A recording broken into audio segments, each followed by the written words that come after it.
Hey, what do you want to do tonight? The same thing we do every night, Pinky. Try to take over the world.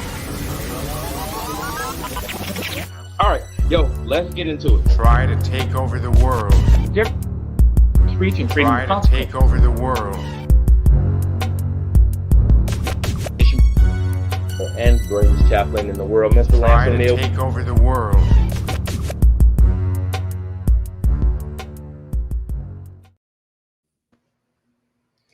All right. Yo, it is Sunday evening. Do you know where your POGs are? We are here after an extended absence. I apologize, but we're back. It's your boys, the POGs, KJ Bradley Jr. and the world's greatest chaplain, Mr. Chaplain Lance O'Neill. What up, man? How you been? Well, it's better late than never for both of us. That's probably a big thing. Indeed. Hey, since we didn't have it, are we good on sound check and everything? Everything sound good? You are loud and clear on my end, and at this point, I just want to know, since you've been out of the Army for how long now? I think I just hit my 6-year mark. 6 years. Yeah. How do I have almost as sexy a beard in only 2 weeks that you've taken 6 years to grow? I've experimented with quite a few different styles, man. I tried to grow the whole puffy face, but because I have such a round face, it just grows and it looks like a big circle. So I can't do the whole bush face. It just doesn't look right. And then I tried the whole mustache thing, and it just wasn't working for me. So I've learned that this style, even down, you can see down in my avatar, that's about as thick as I can go without it being crazy. So, but this style is more comfortable for me with a little bit of salt. Do you also have more hair, or were you finally able to get the cut? No, I won. She paid up. Tomorrow is my birthday, so I got a very nice $500 bonus in my checking account. So I won. I got a haircut. I got a nice little haircut finally. So I'm really excited about that. And she learned a very valuable lesson. Never test the patience of a guy with nowhere to go. Right. Well, and that should be a lesson to people out there. This is why you marry somebody who has the potential, even if they're not currently going to school or whatever, because when you're young, sometimes things happen.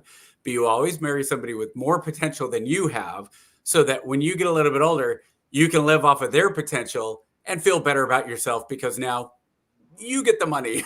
Oh yeah. Yeah, I definitely married up, man. And speaking of which, she just won her first amateur. It's been a crazy weekend. She just won her first amateur strong woman competition. She came in third place in a post-wide strong woman competition. So she didn't win then. Woman, man, she is, huh? Wait. How do you win if you came in third? Well, it was post-wide. There was, I think, over 25 different competitors, and it was her first ever, and she placed third. So she medaled. Yeah, she medaled in the very first one. So yeah, and then good for her. Yeah, and then after that, it's on to Chicago. She'll be running the Chicago Marathon next month, man. Like, it's nonstop for her. The girl is a monster. How many is she up to? I have no idea. She's like Thanos with the medals now. She's trying to conquer all of the majors, and then we're going international next year. So we got London and Tokyo next year. Wow. Scheduled. Yeah, man. She's on the mission, and that's my role, man. I am the cheerleader. I'm back here, with my yellow ribbon and my dad's shirt. She gets all the miles, I get all the cookies. That's how this works. So I've read people that say, hey, if you're doing a podcast, one of the million podcasts, don't do the boring stuff up front where you're just bantering. It's like, hey, sometimes you got to banter, because at least to start, I don't think we're going to go too serious. I want to talk about baseball. I want to talk about we're almost to September, which in and of itself is kind of crazy.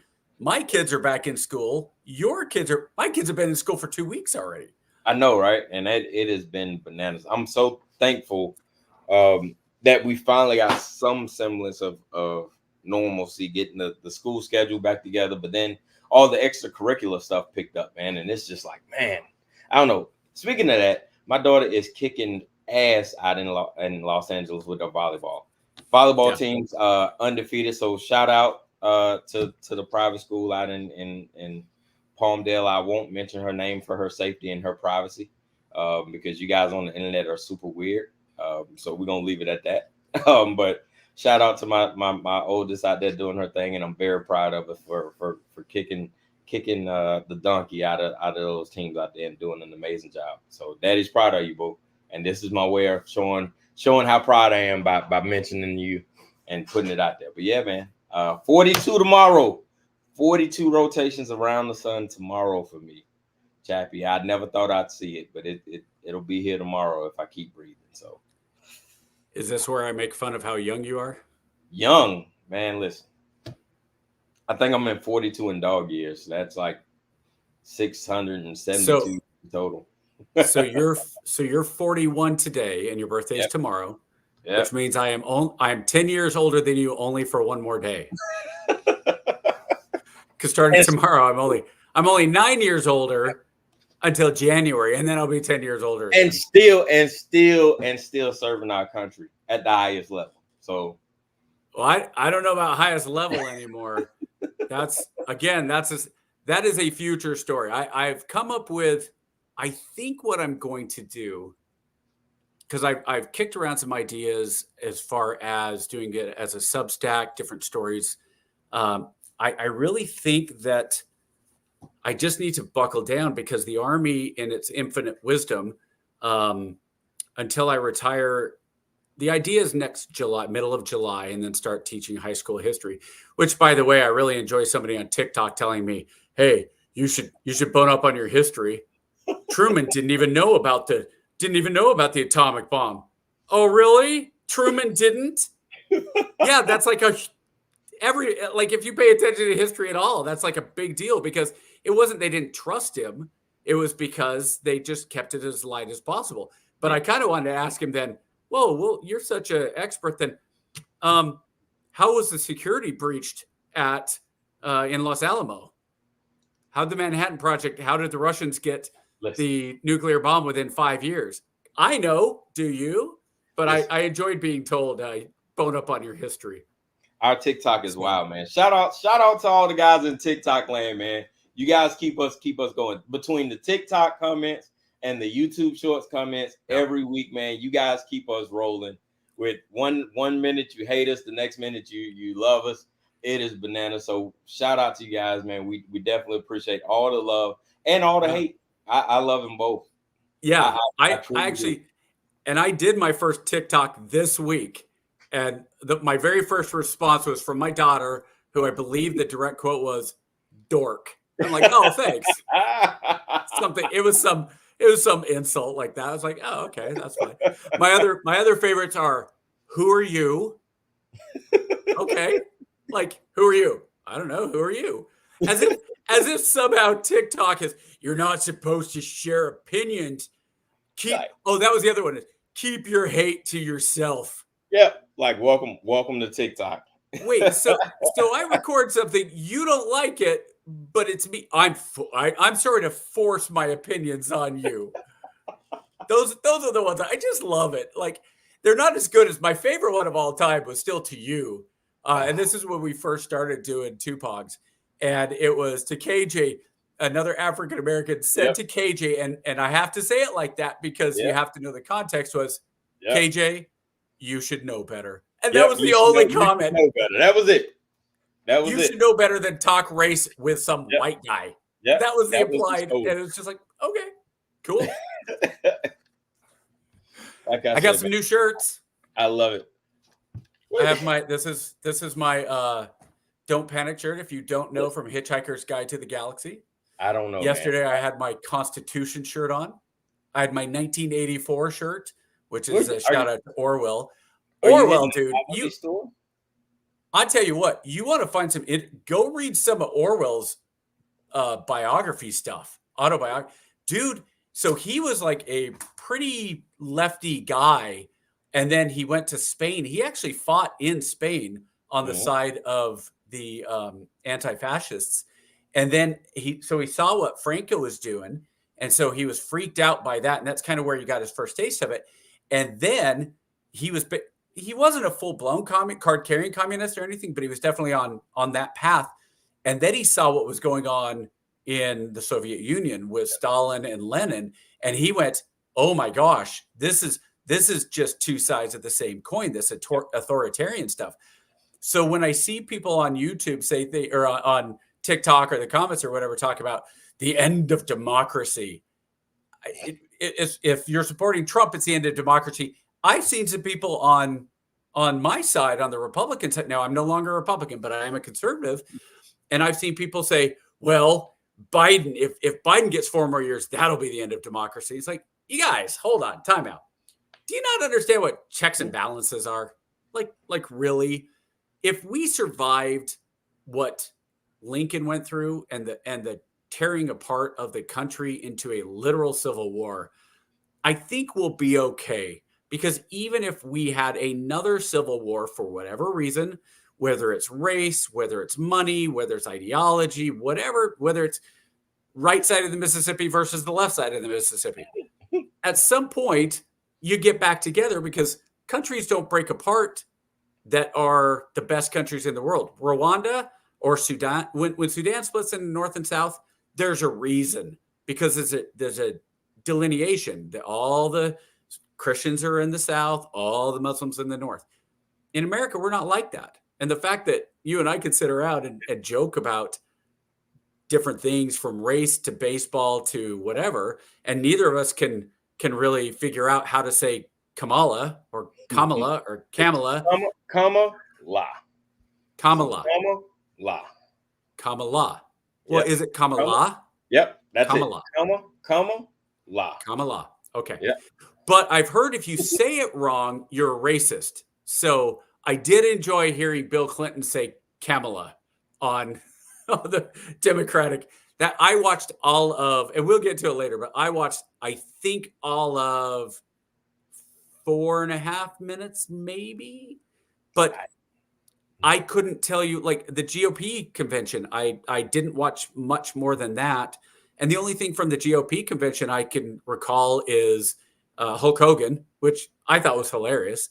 And what I saw of the DNC was Bill Clinton's speech. And my first two thoughts, I had two thoughts, was how with what people now acknowledge about Bill Clinton, not what they knew, because those of us that were paying attention knew about this along Jennifer Flowers and all the people.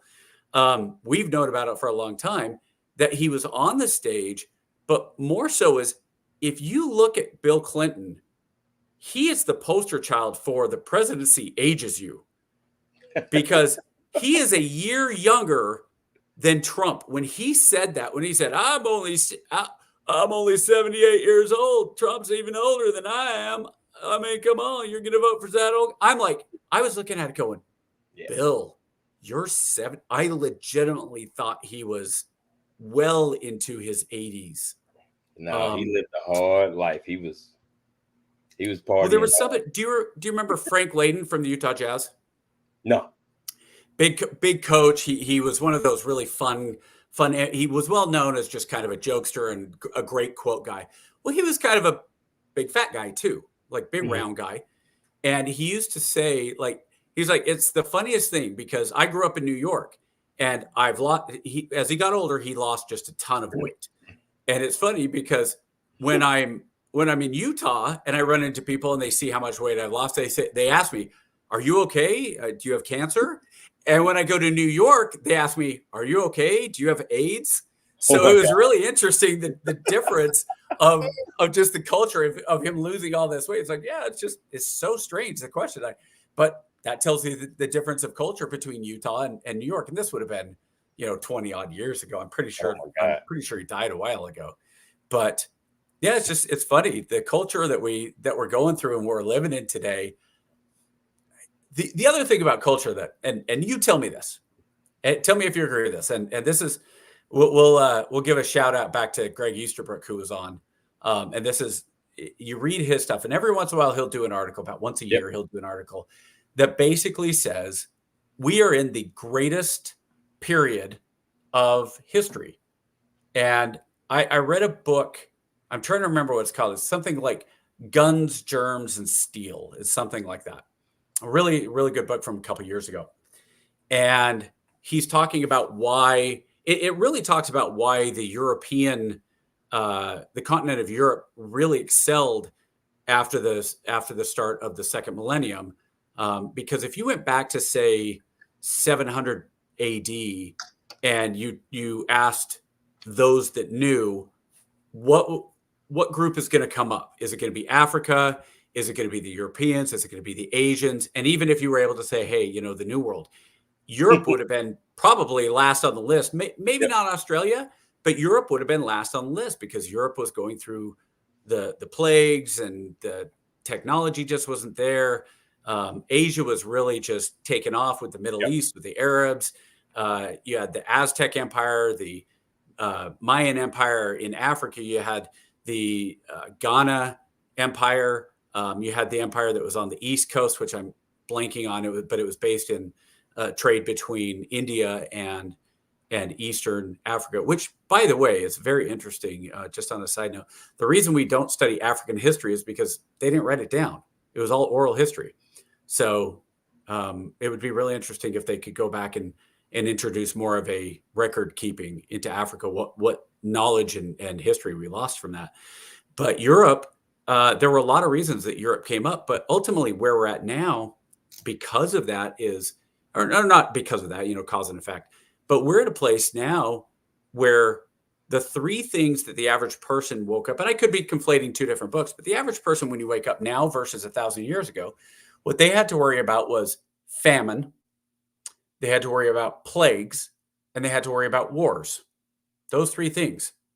Well, right now, famine, there's very little famine in the world.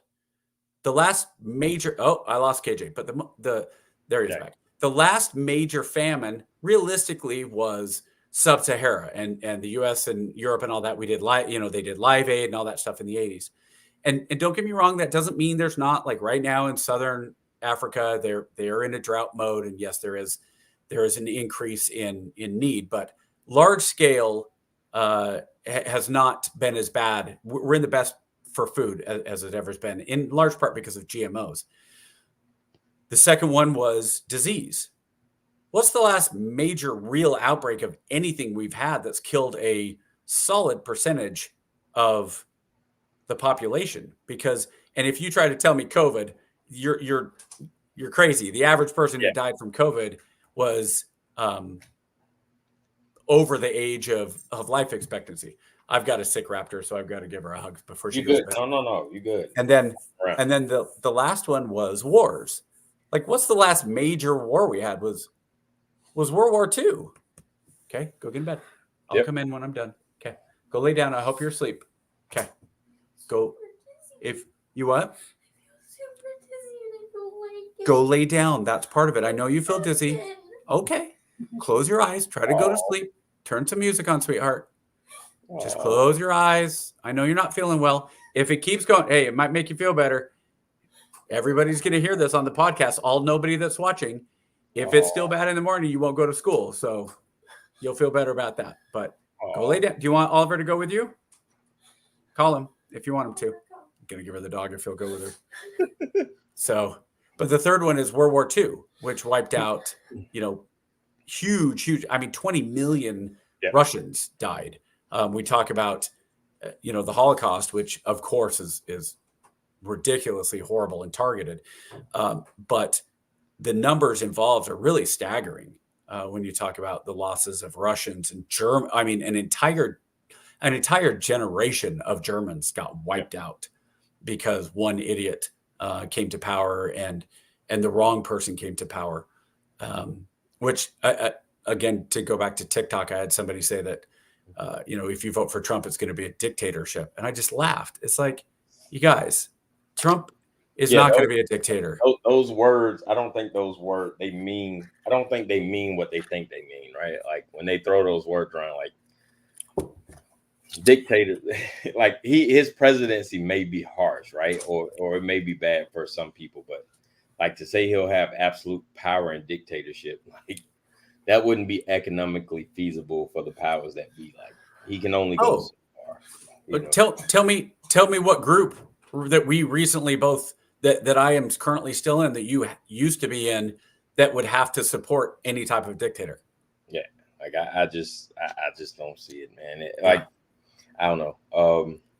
The military would coup any president that tried to become a dictator before they would support a dictator in America. Yeah. And without the military, there's no dictatorship. Yeah. Yeah. Like I don't. That's one of my biggest things. Like even with the whole threat of the Civil War, like you hear these guys and all this other stuff, and I'm like, man, listen, economically, the United States, it would not be in the United States' best interest to have a civil war. Therefore, there will be no civil war. I assure you, the powers that be, a civil war is bad for business on a global scale. If you have a civil war, you will disrupt the flow of money of the world's reserve currency. And the United States, the powers that be, will not allow that. They will not allow liberalists and a bunch of hillbillies to disrupt the world's reserve currency. I assure you.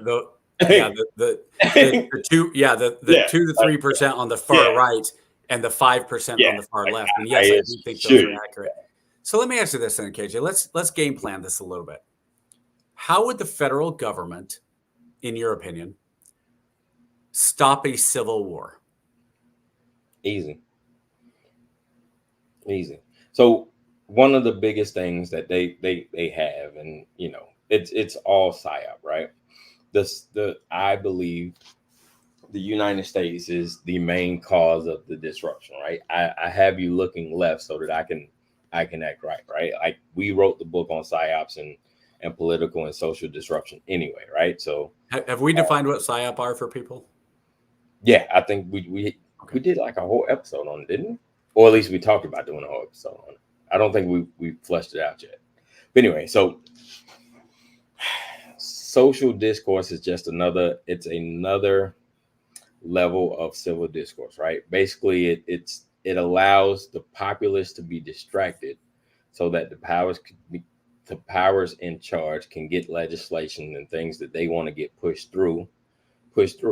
Because we know the worst enemy to a political power or an establishment is an educated and informed society, right?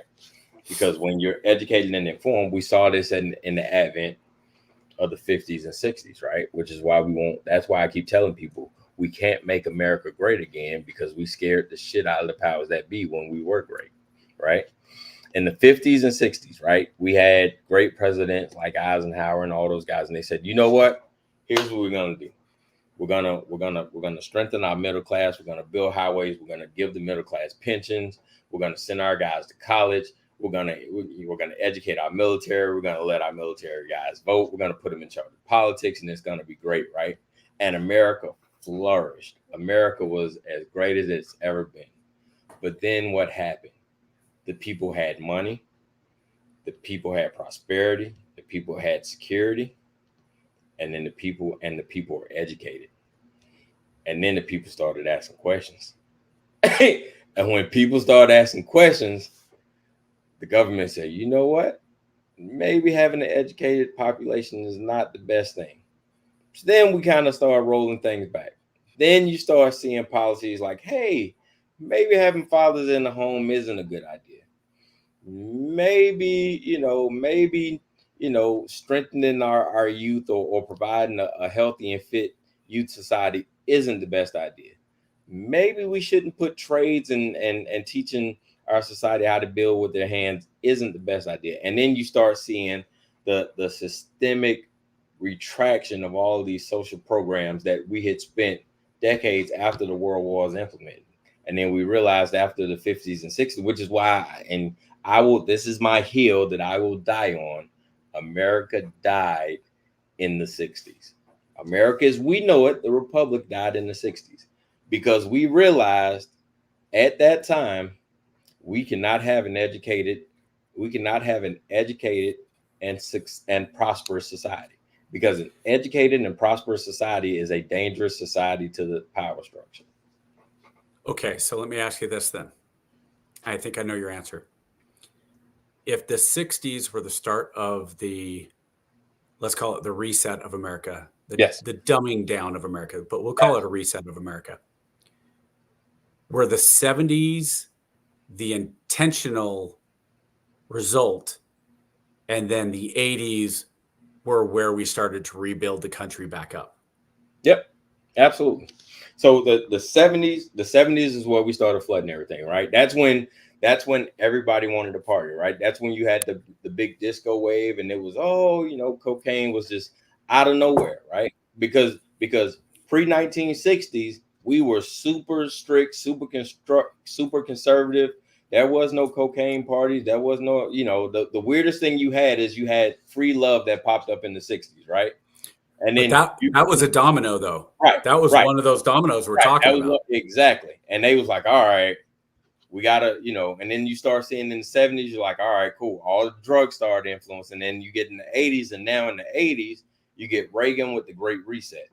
And what intended to be a test on the inner cities, they realized that once you open Pandora's box, you couldn't close it. And what was supposed to just be a cap on the inner cities ended up over flooding. And then once it got out of Pandora's box, it was just too late. But yeah, I truly believe that was the reset. The 60s is when it started, and then it just fell out of control. Yeah. And that's not to say that there weren't unintentional consequences, Absolutely. right? Absolutely. I do think some of it was, the argument is they were done with the best intentions, right? So let's go back to World War II coming back and saying, let's go further back, World War I. I think World War I, you had a situation where the Black American goes overseas, serves with distinction, is treated much better, and in most places in France were treated as equals. Yep. And there were still some limitations. Obviously you had some still racial stuff, especially between the men and the women, but for the most part, there's a famous scene from, I want to say it's Full Metal Jacket, where the Vietnamese prostitute, all the guys want to have a turn with the female prostitute, and she says, but not you, not the black guy, and of course she's, oh, tout beaucoup, no, you tout beaucoup. But that's of course not what it was. It was clearly a racist overtone, tone, let alone Kubrick wasn't hiding that one, and there was nothing to hide, because that's very accurate. But in France, that it was lesser than that. But for the most part, the French fought side by side with the African American. I just want to say black, okay? It just makes it easier. Black is not a bad word. It's okay. It's not. Until it changes in 5 years and they go back and say, see, Chaplain O'Neal said black. We need to stop. They say the internet. Yeah, the internet lives forever. Yeah. Doesn't he know they're now called melanin blessed? Why isn't he calling them? Okay. So then blacks come back, and you had enough instances where, really serious instances where black soldiers came back in uniform and got, in the South, got beaten, got disfigured, there's a story about one guy who lost his eyesight because that was here in South Carolina. That was here in South Carolina. So then, there's kind of this, grudging move forward, but very slight. And what pops up all of a sudden, the reset, Klan 2.0. Because at the same time, you had Birth of a Nation, which came out around 1911, 1912, which glamorized the Klan as well as denigrated African Americans. I mean, like, if you haven't seen Birth of a Nation, people say, oh, you don't want to watch that, it's racist. It absolutely is racist. It's brutal to watch, but you should watch, because it shows you what the characterization of blacks was. I mean, I watched Al Jolstein in the Jazz Singer. I watched it for the first time a couple of weeks ago. It's because historically it's one of those movies. It was the first talkie, right? So I went and watched it. I knew there was some racial stuff, supposed to be some racial stuff. And nothing came up until the very last scene where he puts on blackface to do his act. And I'm sitting there going, I don't get it. There's nothing racial the whole movie, and suddenly he's in blackface. Like, what was the reason here? What was the characterization? Like, he just suddenly, it would just be like me suddenly, we're going through this podcast. I say, excuse me for a second, come back, and my face is purple, and just sit down and keep going. Oh, so let's just keep talking. So it was weird. But the Klan was rebuilt, and it wasn't just in the South. The Klan was even more prevalent. You know, the second coming of the Klan was actually in Indiana. That was where it was based. Yep. So as I started studying for my high school exam to teach history, I learned a lot of stuff that I was like, oh, I would have bet dollars to donuts that the second wave of the Klan was Georgia, Tennessee, South Carolina. No, it was freaking Indiana. Yep. So you get to World War II, something very similar happens. Hey, we need soldiers. There's a point where, okay, we have this population that's right there, big, strong dudes that, how come they're not lifting their weight? How come they're not pulling their, so blacks go with them. The army gets desegregated to some degree. And then we get back, and you've brought this up before. Now we go back in. Now we're going into the policy racism. Yep. You want to talk about systematic racism in America. Probably the best example would be the GI Bill. And you've brought this up before. Yep. If you were black, you basically didn't get it. If you're white, you did. And you talk about redlining and all that stuff. Fine. So be it. But that is a policy. Yep. So now fast forward 50s. Yeah. Everybody's doing pretty well. Blacks are doing pretty well, getting better, let's just say. Yep. And then the Civil Rights Act comes along. To me, the Civil Rights Act and the war on poverty, the Civil Rights Act less, because I think the Civil Rights Act kind of codified what was supposed to happen. It was supposed to be fair. It was supposed to be, you don't pass laws, one set of laws for whites, one set of laws for black. It outlawed the Jim Crow laws. It was supposed to make things more equitable. And I think it started to until the very next year, which the war of poverty then hit. So to me, that's kind of where that first domino got really pushed, was the war on poverty, because it became a financial incentive to break up the family. Mm-hmm. And especially in the black community, that happened more than anywhere else. And you could say that was already starting in the 60s as far as the numbers go, and it's true, but it wasn't nearly as bad.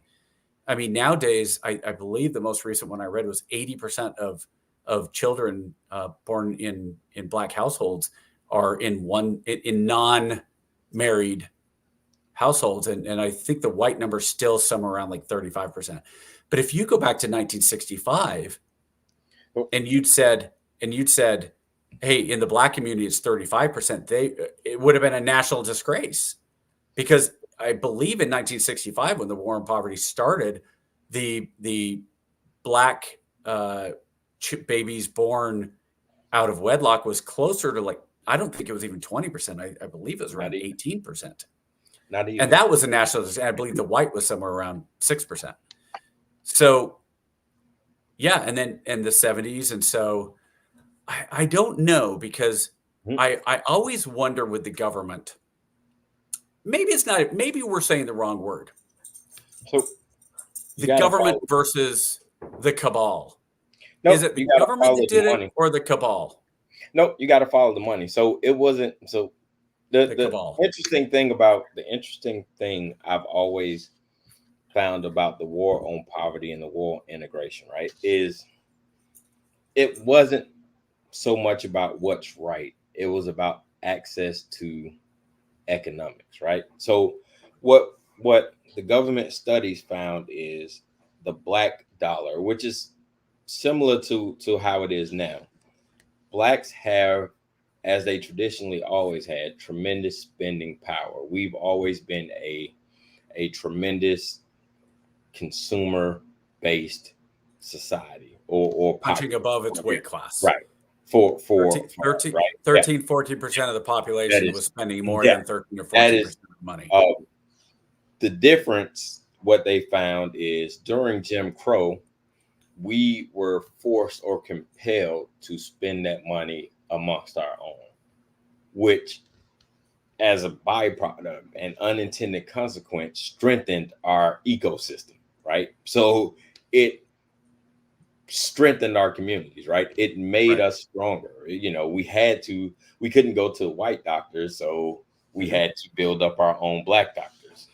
Well, we didn't have any black doctors, so we had to teach our own black doctors, right? You know what I'm saying? So we didn't have any. Oh yeah, we didn't have any schools to go to, so we had to build our own. So we had to build all that also. So and the best and the brightest were identified and then sent to go get those educations on the back of the neighborhood.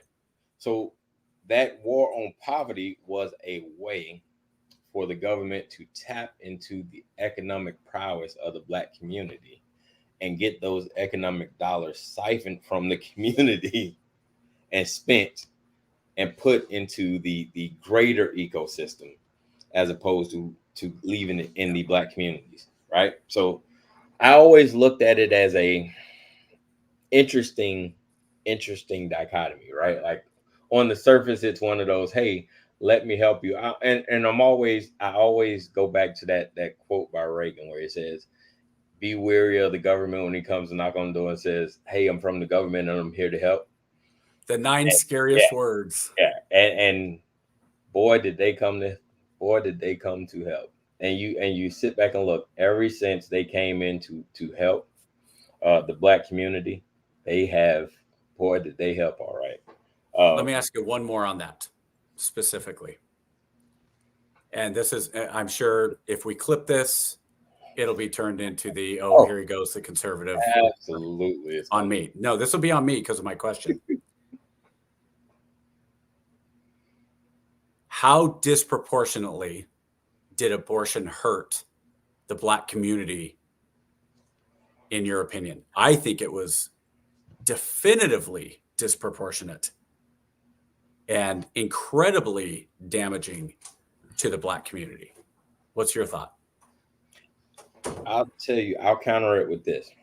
Not as bad as you think, right? Because when you look at it from a historic perspective, right? The black population has always, even though it wasn't abortion per se, even we go back into terms of slavery, they were always having their kids taken away from them, right? And we got some comments coming in, and I'm gonna go back to them. I'm gonna go to them. I see you, Liberty Twitcher. We're gonna go to you in a little bit. But yeah, so in the black community, abortions aren't as prevalent. I think it affects the white community more. In all honesty, it isn't a thing in the black community. It didn't become a thing, right? Because even up until the 90s, it has always been a community-based, village-based system, right? If you had kids, you had grandmas, nieces, aunts who would help raise the kids. And these comments, let me show some of these comments from Twitch. It says stats prove that blacks are greatly harmed by the restriction of abortion as opposed to having abortions. And then they came back and they said blacks have 3 times the abortions of whites. I disagree. And I'd be interested to see where you got those stats from, Liberty Twitcher, because the stats on US, I think it's I think it's probably true, but I'm actually I'm kind of amazed that is and look, Liberty Twitcher, you absolutely have the right. Goo Marcher, he said, hold on, because it's coming through and I'll show you.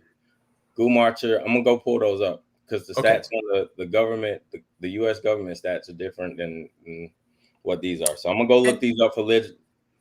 Hey, relax. No, that's fine. Twitcher, that's fine. Relax. So while you're looking it up, here's how I would respond to that. I look at it. I find it curious that, and then it says Latinas abort twice as often.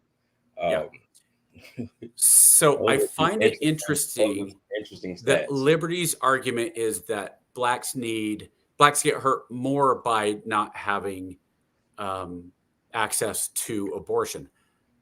I just have such a different perspective on that. Now, remember, these are just opinions, okay? So, Liberty, I'm not saying you're wrong and I'm not saying I'm right.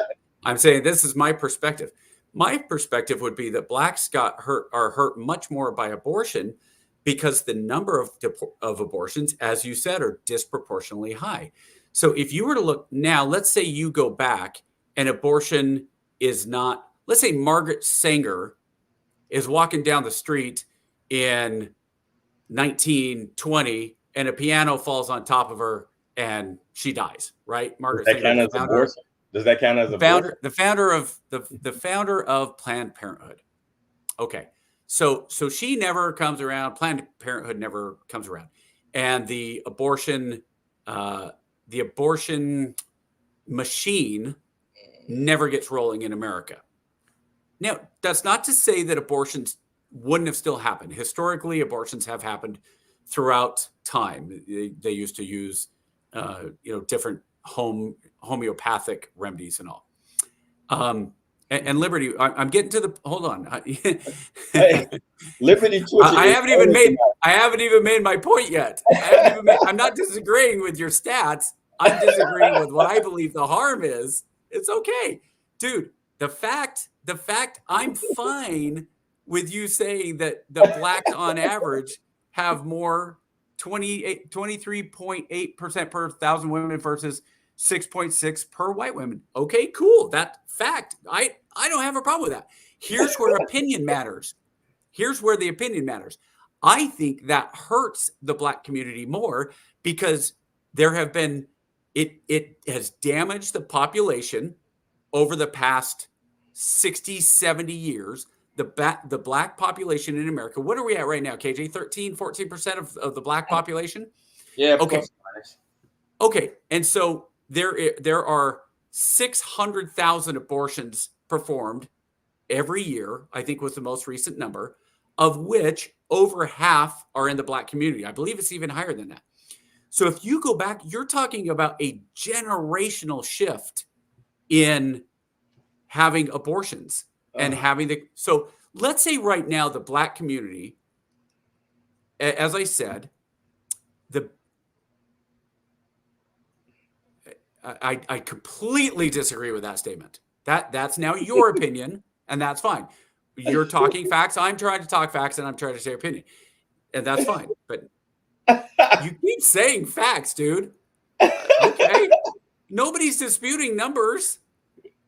Nobody's disputing the numbers. We're disputing the outcome of those numbers. That's opinion.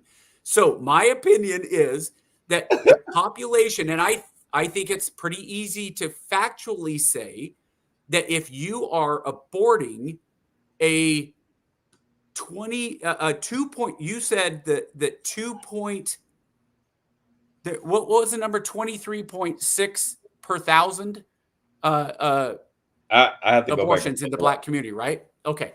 So let's go with that number right there. Let's go with that number. To be fair, I'm not versed enough to know the difference anyway. No, so I'm going to assume that these are true. But we can assume these are the right numbers, and that's fine. We can go by CDC, whatever.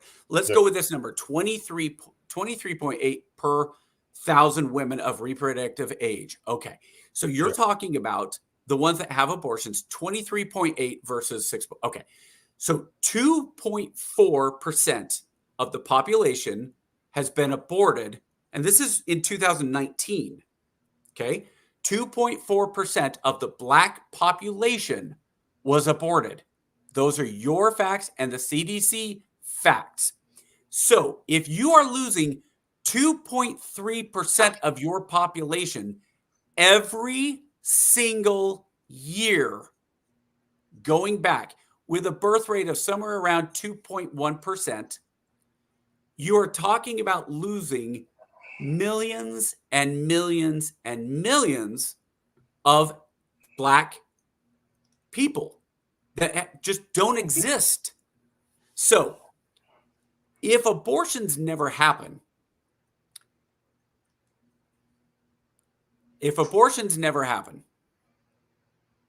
then the population is higher. the black population, I don't know what the number, you could probably go back and crunch the numbers, but my guess is the black population, instead of being 13 or 14%, is somewhere around 20%. Now, the argument of, well, you have to have abortion because you have to have the right, who doesn't want them, all that. This goes back to what KJ and we were talking about in the 60s. The pill was probably the most beneficial argument for promiscuity, which is just, you're just saying right now, promiscuity, right? That in education. The pill did more to damage the traditional family than probably anything else. Because it used to be, whether you were white or black, Dad, I'm pregnant. Oh, really? Who's the daddy? Well, Daddy, it's KJ. Well, you go get Mr. KJ and you bring him in here. Now, son, we're going to have a little conversation. Seems like you just got my daughter in a way. So you're going to do the right thing, because I'm going to call your daddy and we're going to have a little conversation. And we are going to make sure that baby grows up with a mommy and a daddy. That didn't matter if you were white. It didn't matter if you were black.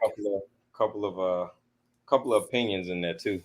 But I got you. I get what you're saying, Liberty Twitcher, but I think you're throwing in some opinions with your facts, brother. And then that's where that's where I'm saying, that's where the lines start to get blurred. And that's where I'm saying my opinions.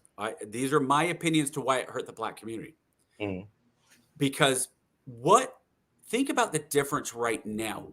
How different would America look if, instead of 330 million people population with a 13.5% black population, if America was somewhere around 370 million with a 20% black population? Now, KJ, what did you just say about economics? You just said the black community potentially had higher economic output, higher economic spending.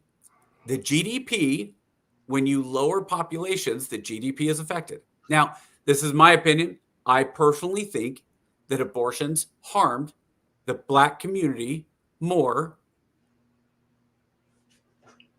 I think we got other issues.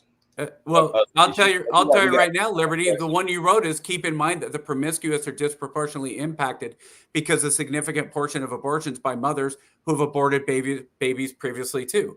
So you're saying because they're promiscuous, they somehow had more abortions?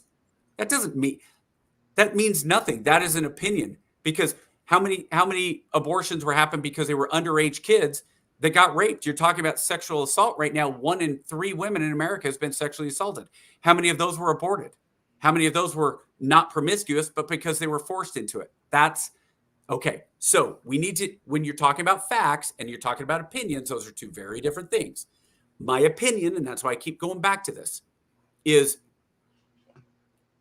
if you have a community that you want to decimate, you lower the birth rate right off the bat.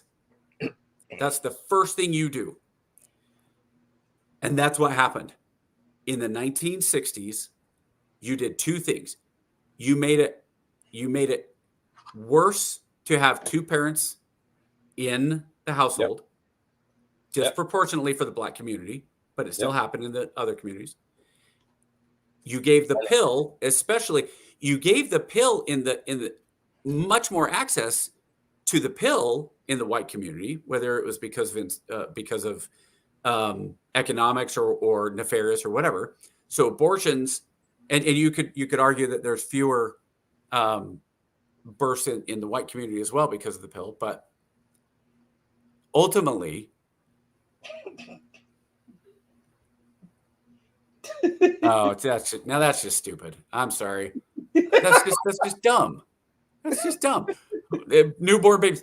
That's okay. And I've heard this argument. I'm going to flat out attack mode now.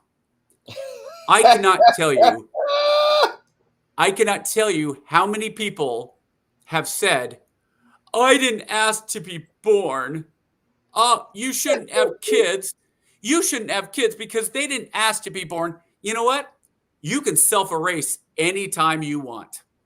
If this world is so bad and babies should not come into this world because this world is so bad and you didn't ask for it, feel free to self-erase anytime, brother. So I'm assuming you're a male. I don't know. Maybe you're a girl. Sister? Couple of things, right? Oh, I'm gonna let you cool off. Right? Thank you. Couple of things on the abortion front, and then we got it. Like I said, I'm not well versed on the statistics, right? But I am well versed on being black, so I kind of know a thing or two about being. You speak for all black people. A little bit. So, there were a couple of things that kind of affected the black community. And I'm not necessarily pro-abortion, but I say that with the caveat, I'm not anti-abortion, right? I am, he says, I speak for all fetuses. I was one for many months. I think we have a troll. He could be. So no, this is a troll. Full on a troll. How about post-birth abortion? Let's delay the abortion until the baby has been outside the womb for you think he is. He's a troll. He just admitted it. So thank you, Liberty. At least you came clean.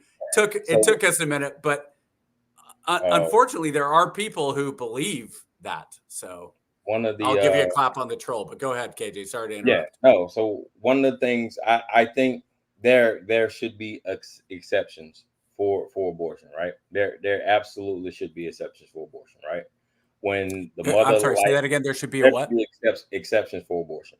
They're absolutely. What do you mean exception?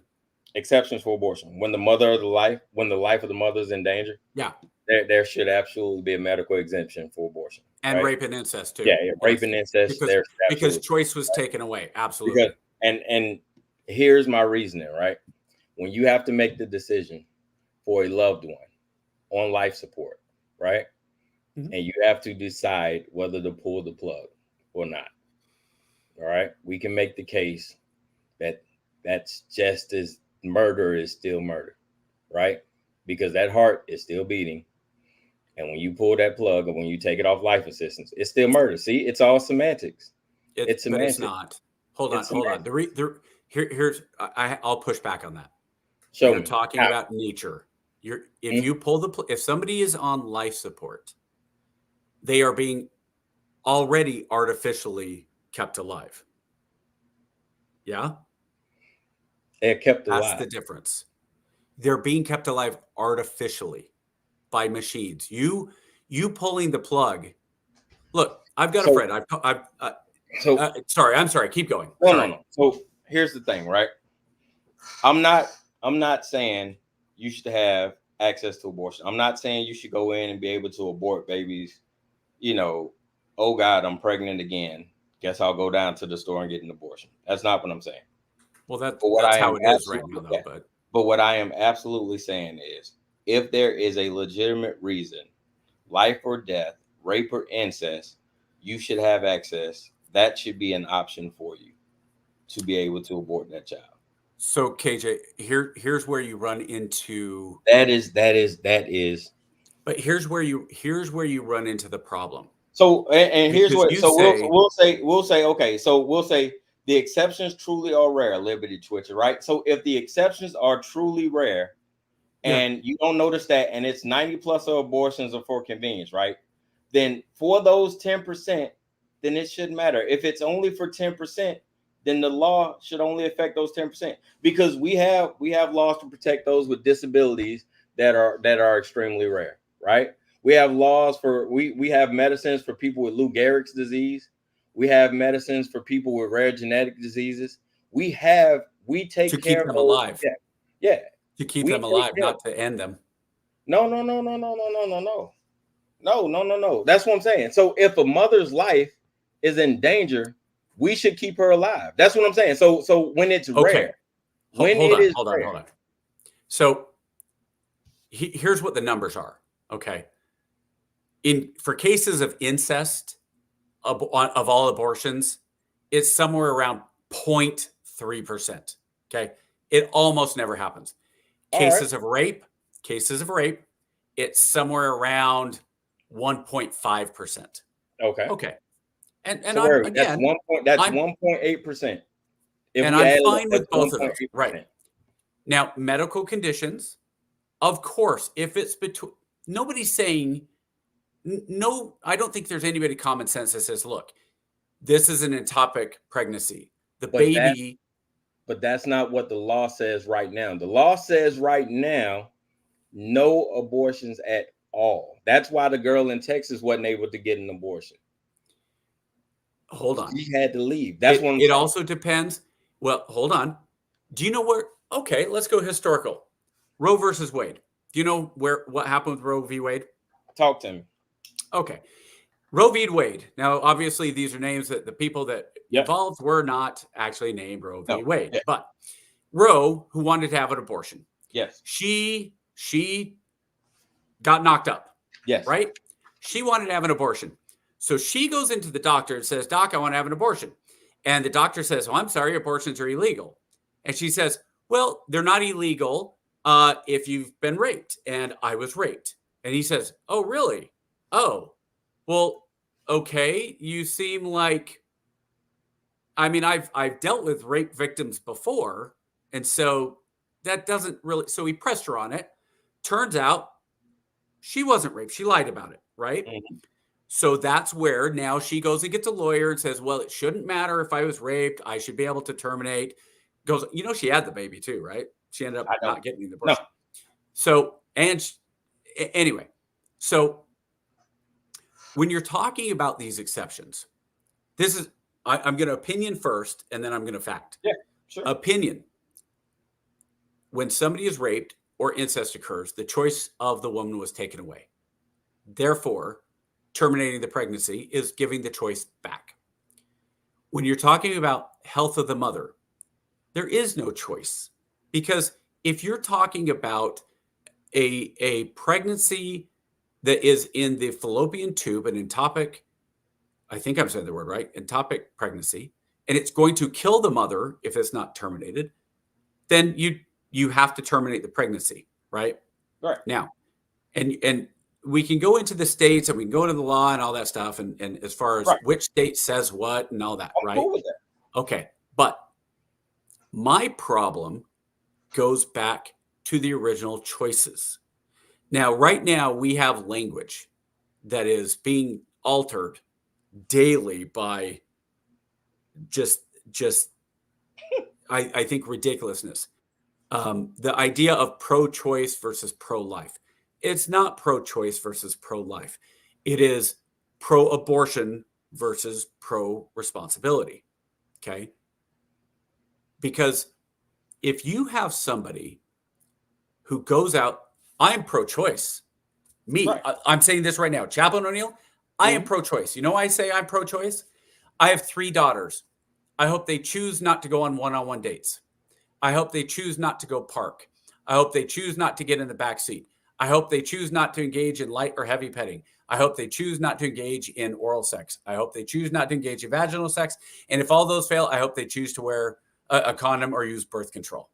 Those are all choices. Any of those choices are stopped with a no, there is no abortion. But if all of those choices are the bad choices, and then the choice is, well, I need to abort this baby, that's where I have a problem with it, because you made all these choices. Rape is different, incest is different, choice taken away. Okay. And this is my opinion. No, I'm with you. I'm with you. But to go back to the original, the Black community, and you can look at the stats, the Black community has disproportionately been harmed by abortion simply because the number of babies that were aborted. And you can say, and I'm sure there's an argument that could be said, well, if you have more Black babies, there's more poverty and all that stuff. I don't agree with that, because there's more white people on welfare in this country than black. I can assure you. I can assure you, abortion is the least of our worries in the black community. I promise you. I promise you. Okay. More black babies would not equate to a bigger economic prosperity, because You don't think so? Why not? I do not, because for the longest time that was not an option. That was not an option, sir. We discussed this at nauseam. We discussed this at nauseam. I'm going to go back on what you said, though. You said prior to the mid 60s,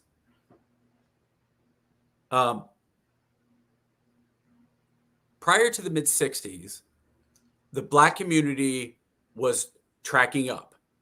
More money, more purchasing power, more education, more quality overall life. That was inside of their ecosystem, though. Okay. But if you remove abortion from inside that ecosystem, because abortion even back then was higher. No. But you gotta. There was still abortion. It was just in a different name. Sure. There was still abortion. It was just a different way. It was taking care of. Yeah, it was post-birth abortion happening in the black community every day. Cousins, children, adults were walking down the street, not coming home every day in every part of this country. So we can't act like we weren't losing black lives every day to just because they weren't being aborted, they were still being aborted. So we're losing black lives is not something new, or it's not a new phenomenon. I want to come back to that in a second.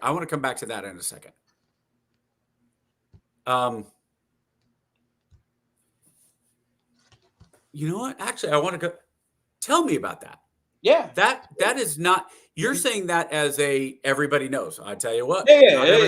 Tell me about that. Tell me about the walking down cousins. Are we talking babies? Are we talking toddlers? Tell me about that. Well, I mean, I'll give you a name and you tell me what happened to him. What do you think happened to him? You ever heard of this guy called Emmett Till?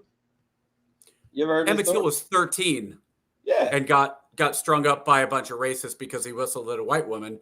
And there was never any proof that he actually was the one who whistled. And he was not a real bright kid. And he was kind of a kid that said what he went. And he was from Chicago, which was a very different culture than deep in the South. Yeah. You don't think that was an abortion? No. He was unalive. He was involuntarily alive.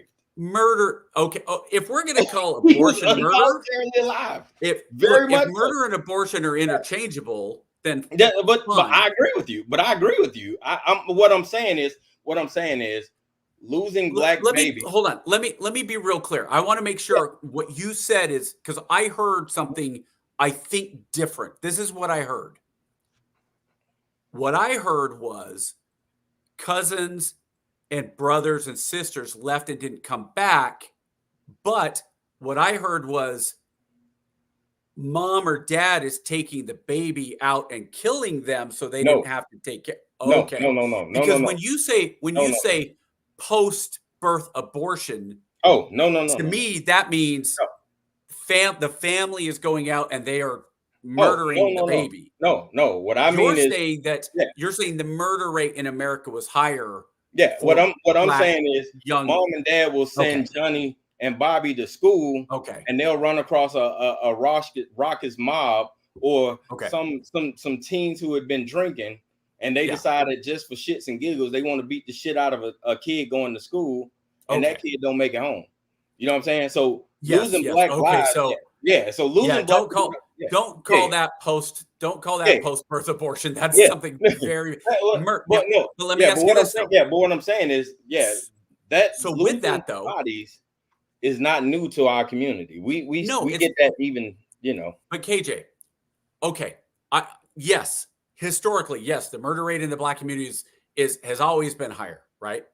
Historically, it's always been higher in America. So if you already have a high murder rate in America, and then you add on over 2% that would have been born and now aren't born, because the murder rate, I'm guessing the murder rate in black Yeah, we're talking about right now, though, and yes, that's inner city, and you can say Chicago, absolutely. That is, And the funny part about what you're writing, Liberty, is not only is that true, but it's black on black for the vast majority of that, and it doesn't matter to me. It doesn't matter in this debate, in this discussion. It doesn't matter who's doing the killing. What matters is who died.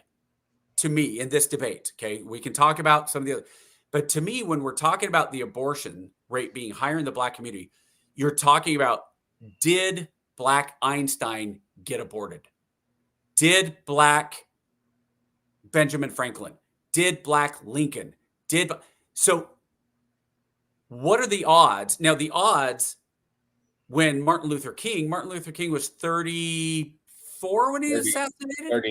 39. Okay. Yeah. So that puts, and it was 1960 what? 68.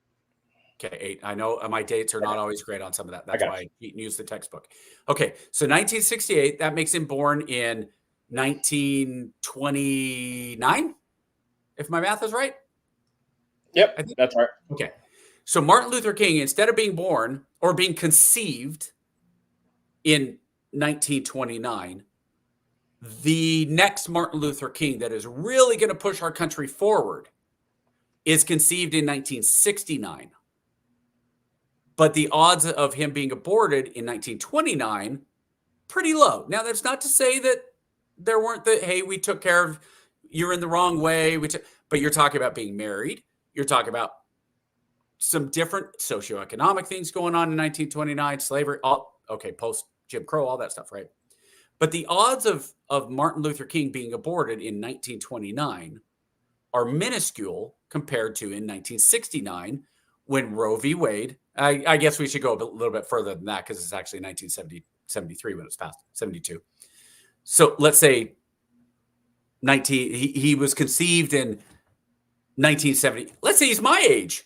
Let's say he was conceived in 1972 and would have been born in 1973. But because the abortion rate was higher in the Black community, Martin Luther King, the next, is never born. Does that damage the Black community? Not really, because chances are he'd have probably died by COINTEL. Because why? If we're being honest, he'd have died by COINTEL. He'd have been killed by the FBI. I mean, if we're going to talk honestly, if we're going to talk frankly, chances are he would have died by the hands of the government. If he's my age and he's 39, that's 2012. I think he's more likely to be in line to be elected the president than being assassinated by the CIA or FBI. Hardly. President, whoa. President Obama was 2008. President Obama is hardly a threat, my brother. You know that, and I know that. You know that, and I know that. President Obama is nowhere. You cannot compare President Obama to MLK. That's two totally different lives. Two totally different lives. Just be real clear who's saying this. This is not the one that guy is two, on the podcast saying this. And I love Obama. But they are not equal. They are far from equal. Those are two totally different missions. Okay. So and fair enough. Mm-hmm. But my point is that Martin Luther Monarch instead of Martin Luther King, he's Martin Luther Monarch. Here's the thing. Why hypothetical though? The odds of him being being aborted and not existing are higher because of Margaret Sanger and because of Planned Parenthood. And every Planned Parenthood was basically positioned to be in the Black or to have access to the Black neighborhoods. Right. But what you fail to take into account, even if that Black baby was born in 72, chances are he's probably in a horrible neighborhood where he gets swallowed up by the crack epidemic. So let's say Martin is born in 72, right? But he's born in Harlem, or he's born in Brooklyn, or he's born in Atlanta, or Chicago. And that's truly a roll of the dice. You get what I'm saying? So you have to, when we start talking about probability and statistics, shit, man, if he don't die one way, he definitely die the other. The odds are truly stacked against. Well, see, and see, here's why I will push back on that. Hmm? Abortion kills 100% of babies. Then you argue that? I don't. Well, I mean, some of them make it through. Then they weren't aborted. Then that's like saying Trump was assassinated. No, he wasn't. There was an attempt to assassinate Trump. He was not assassinated. So a baby who survives an abortion attempt and is born is no longer an aborted baby. Okay. Yeah, I get you. But 100% death in abortion, where you're saying the death rate of any African-American kid at its highest rate in Los Angeles in 1972 the riots of 72, the riots in Detroit in the late 60s, Minnesota during the George Floyd riots. There is no other situation in modern history where the death rate is 100%. He has a better chance of surviving Vietnam as a side machine gun gunner than he does abortion. Right. And we all know if you were a side gunner in Vietnam, you were not likely, your odds were pretty low, but they were still better than being aborted. Right. Okay. The key is to be in it to win it. And I got you. That's what it boils down to. You got to be in it to win it. Right. And so this is, I can't believe I'm the one defending the abortion hurt the Black community more. And I don't think you are either, but to me, I look at it and I go, abortion. Now, again, abortion bad. Okay. No, we're both on the same page. I don't want anybody listening to this broadcast to think that we're on opposing sides of this. We both agree vehemently that abortion is bad, right? I think we're in agreement. Do you think abortion disproportionately has negative effect? Maybe you don't even think it's negative effect. Okay, two-part question. Real simple, yes or no or answer on the first one. Sure. Abortion, positive or negative for the Black community as a whole? No. Negative? No. No, it's a negative? I don't think it's negative or positive. I don't think I think it has zero net sum. Okay. I think it has zero net sum. Can it be better? Absolutely. Do I wish it, didn't exist in my community? Wait, you think it would be better if it didn't exist? Yeah. Then how can you? Well, if it would be better if it didn't exist, how can you not see it as a negative for the Black community? The same way drug dealers would be better if they didn't exist in my community. But at the same time, I realized that if those dudes didn't sell drugs, they couldn't feed their family. Wow, that's a stretch for me to wrap my head around to those two. Until you lived it. Picture this, right? I guess I guess I look at it much more as potential. I look at it in terms of let's go real recent COVID, right? Sure. The argument that COVID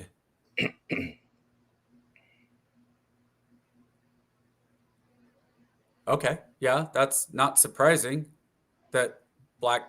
That's about right. So yeah, it's also Democrat, and it's been pushed that way for. You got a question. This is how do you define harm? Anything that, I mean, yeah, but when you thought it'd be high, you thought support. I'm surprised the Black community is that high, honestly, with the religious aspect. Harm is such a difficult word because it's situational, right?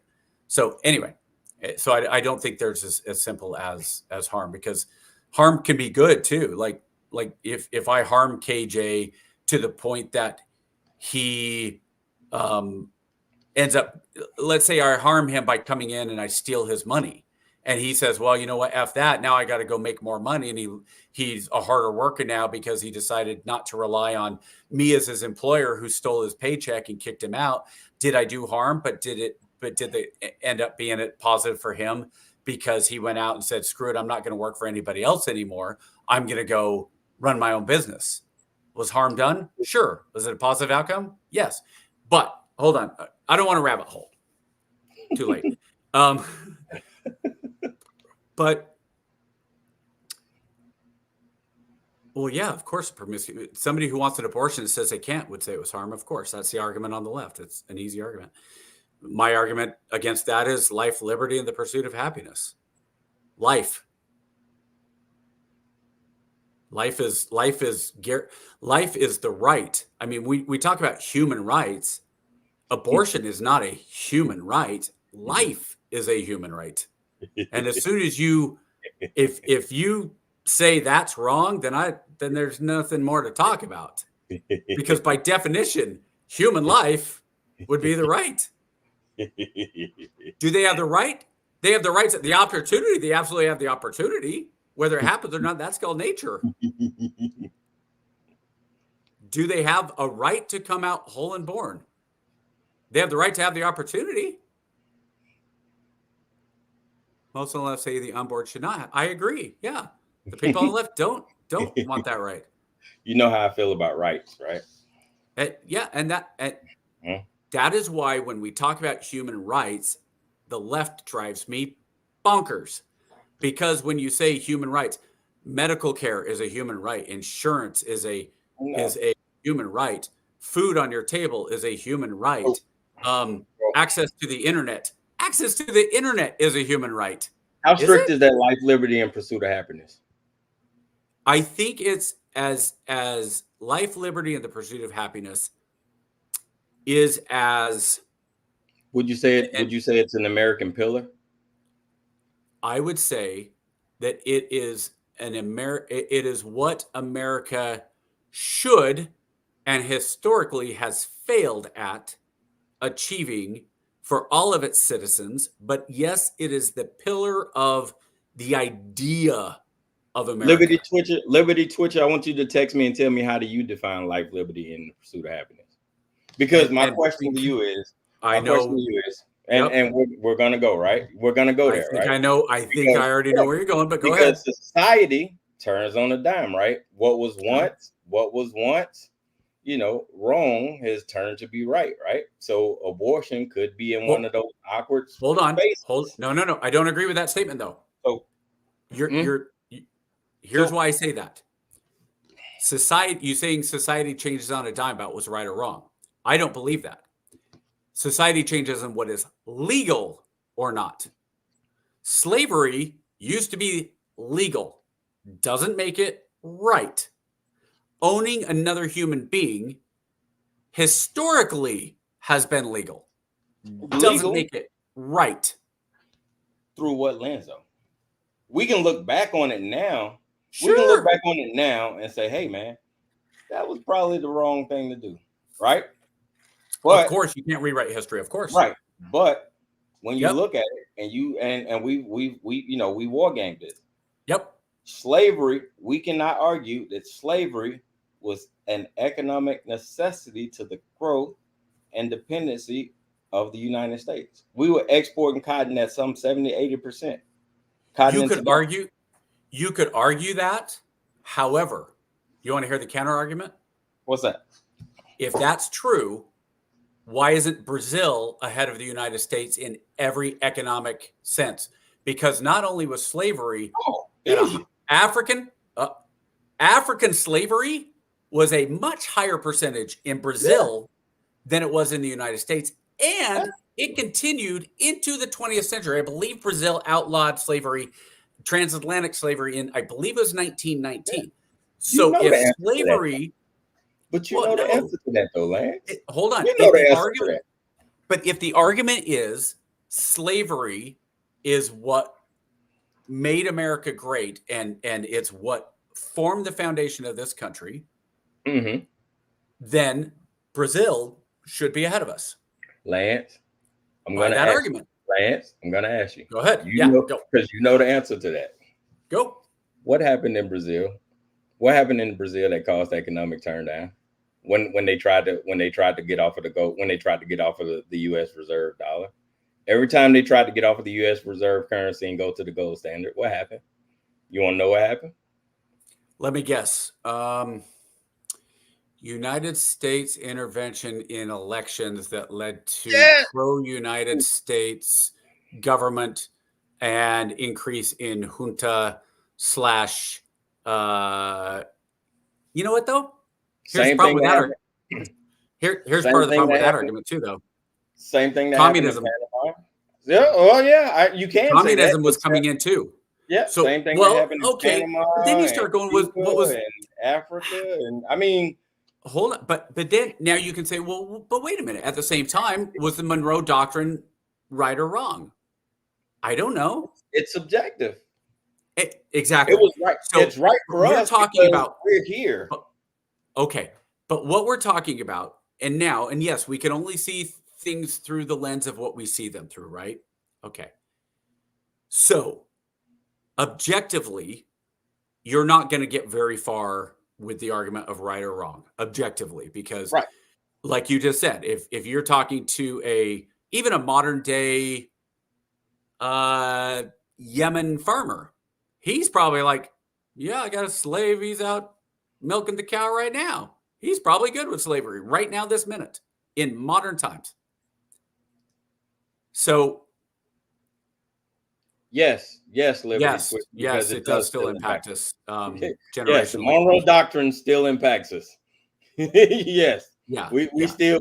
Is he talking about? I thought he was talking about slavery. No, I'm talking about just overall. History. Yes, all of those historical doctrines and all of those decisions still impact us because those decisions set us up to be the world reserve currency that we are today. So yes, they still impact us. And the further, the further away we get from those things, the less it impacts us. Like the Civil War, the United States Civil War does not impact us nearly as much as it did in 1900.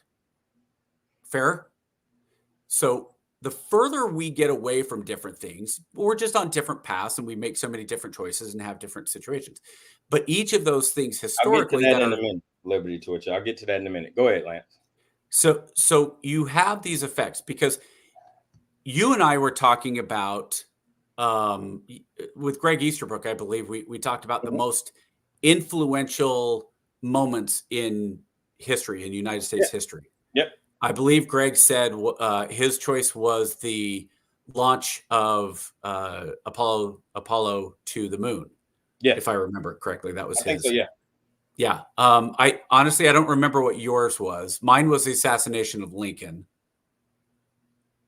But each of those, you have these incredible moments in history that change the course of a nation, that change the course of the world. So you could probably go back and say impactful things that have happened. The assassination of Archduke Ferdinand, the start of World War I. Oh my gosh, huge. That was pretty impactful. Yeah, pretty impactful. You go back, the birth of Genghis Khan, pretty impactful.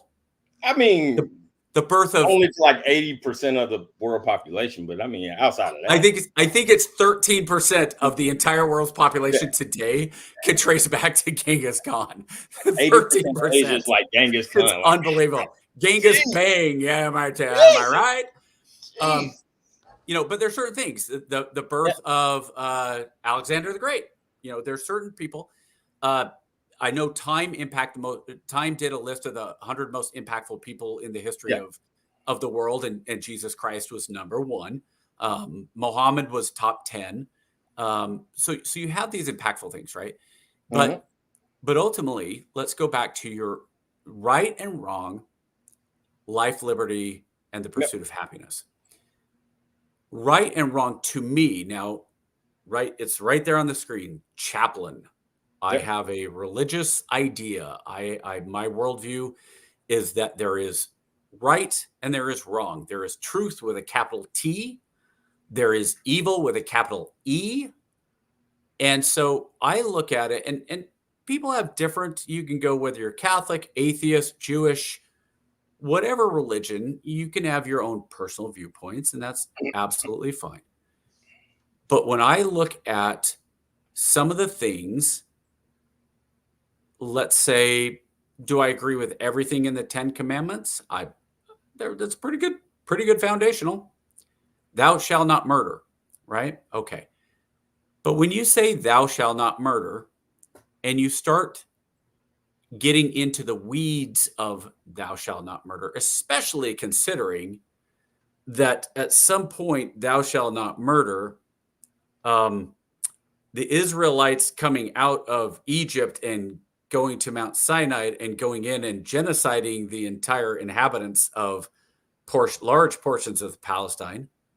Well, is that murder or not? I mean, to me, genocide qualifies, right? So you can start to, is it murder if God told you to go and wipe out not just the men, but the women and the children?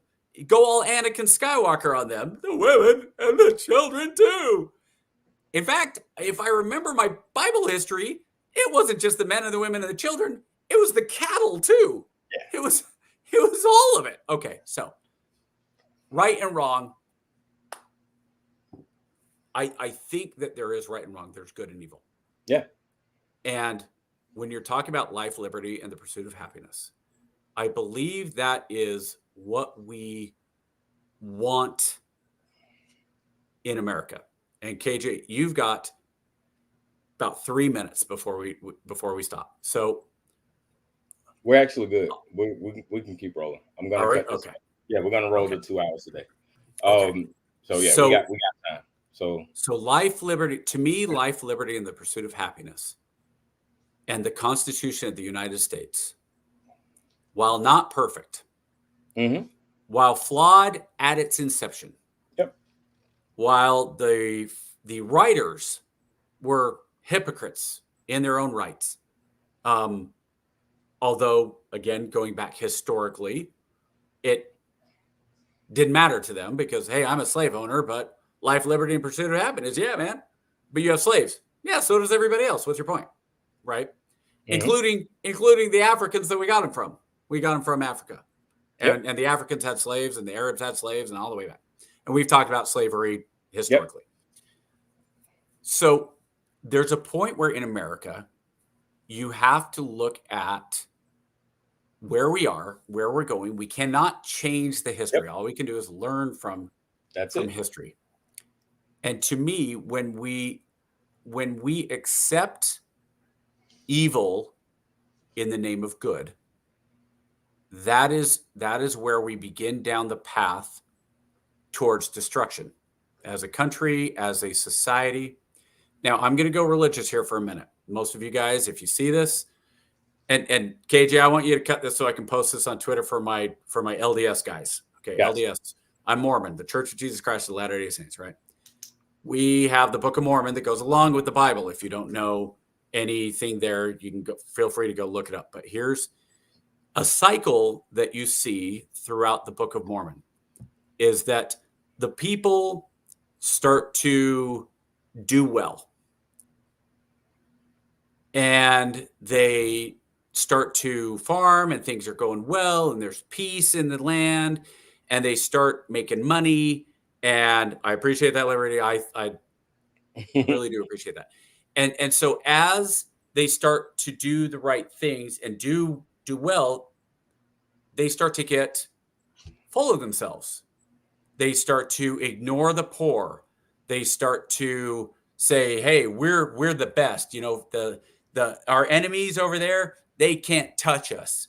And they get haughty and they get, big-headed. And eventually it comes to the point where they get so big-headed that God goes, okay, I need to bring you down. You need to come down a notch. And there's a war, there's a plague, there's something that brings them back down. And then they humble themselves and they turn their hearts to the Lord and they repent of their past sins and they ask for forgiveness and then they start working and they start trying to do the right things. And then what happens? They start getting blessed. And as they're blessed, they get more prosperous. As they get more prosperous. So you see the cycle.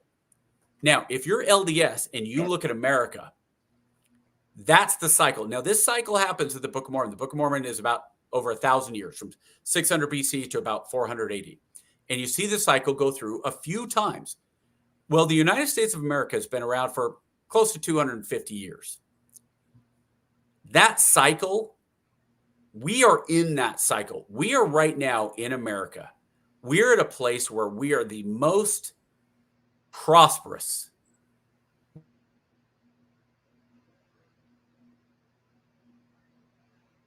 Did you die out on me? Full of ourselves.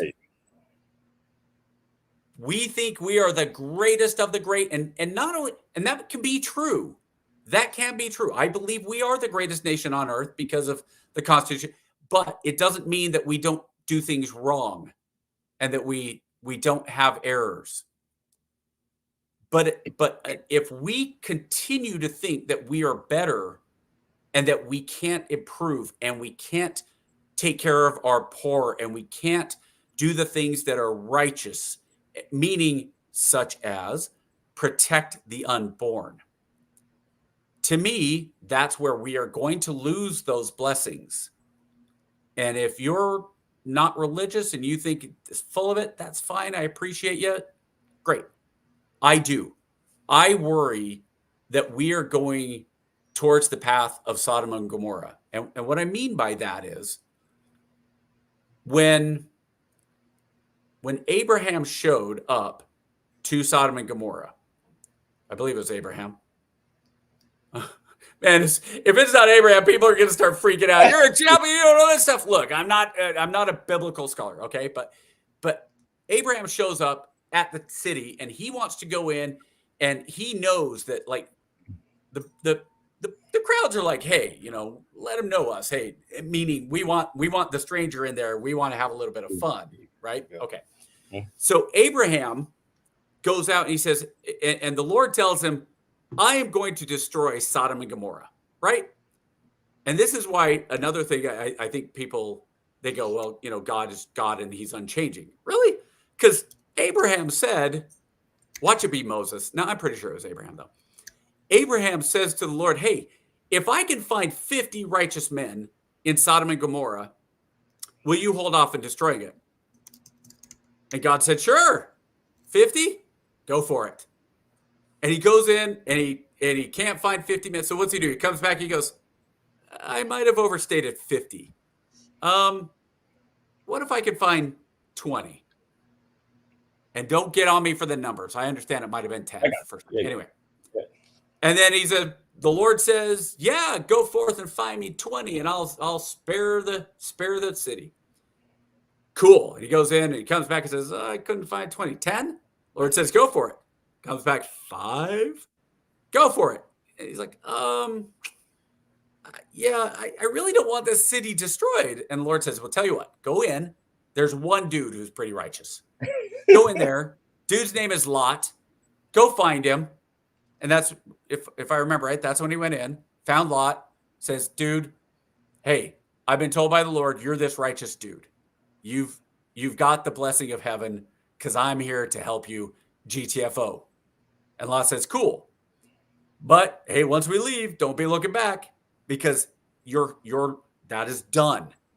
You cannot look back because it was symbolizing a new way forward and that he was following. That's why when Lot's wife turned and looked, she was turned to stone because she was envious of what it was. Okay. She wanted that old life. She was saying, I don't want to go into this. I still have part of my life is back there. Okay. So right and wrong. Pursuit of happiness. If we are as a nation where the Lord cannot find, if God cannot find those people who still believe in this nation and who still want to do the right thing. Now you'll notice I'm not saying the Christian thing. Mm-hmm. I'm not saying the Bible thing. What I'm saying is the right thing with a capital R. I think that's where we do. Well, I don't want anybody going, oh, you're a Christian, I'm not. I think that that's where we start to lose our mandate from heaven, to coin a Chinese term of all things, the mandate from heaven. And we all saw what happened to Mao. His mandate fell apart pretty quick, as soon as he started trying to engineer the economy. If Kamala Harris is elected, is that going to be the end of the Constitution? No. If Donald Trump is elected, is that going to be the end of this country and it's going to be a dictatorship? No. It's going to be policies that are proposed, written up into law, voted on by our representatives, and then the people that we have entrusted, and I understand people say, oh, I didn't entrust them, the Supreme Court and the courts, because it's not all the Supreme Court. Trust me, for every one decision that gets to the Supreme Court, there are literally thousands that are made that never get to the Supreme Court that are affected at the federal level. That's why we have federal judges and state judges. But if we get to the point where we continue to do the wrong thing, and Liberty, I think we're so far past meritocracy, it's ridiculous. The only place we have a meritocracy in this country is in sports. And even then, there's some politics, but for the most part, that I think is the only true meritocracy we have anymore. Sure as shit isn't in the Army. There's a TikTok for you. We are declining as a society, not just because it's a lack of meritocracy, but because it's a lack of morality and a lack of doing the right thing. I got about 7 minutes of pent up angst that me and Liberty got to go over, that I've been stewing on. Do we know who Liberty is? Do you know who Liberty is? I have no clue, but Liberty is dope. Liberty is hey, if you want to come on, we can bring you in. So we like guests. All right, so we got to go back and we got to talk about some things. So I understand and I recognize when people hear the word. Did you just see that last comment? Oh yeah. I won't tell you my pronouns. So listen, when people hear the word slavery, right? They get nervous, right? They automatically freeze up.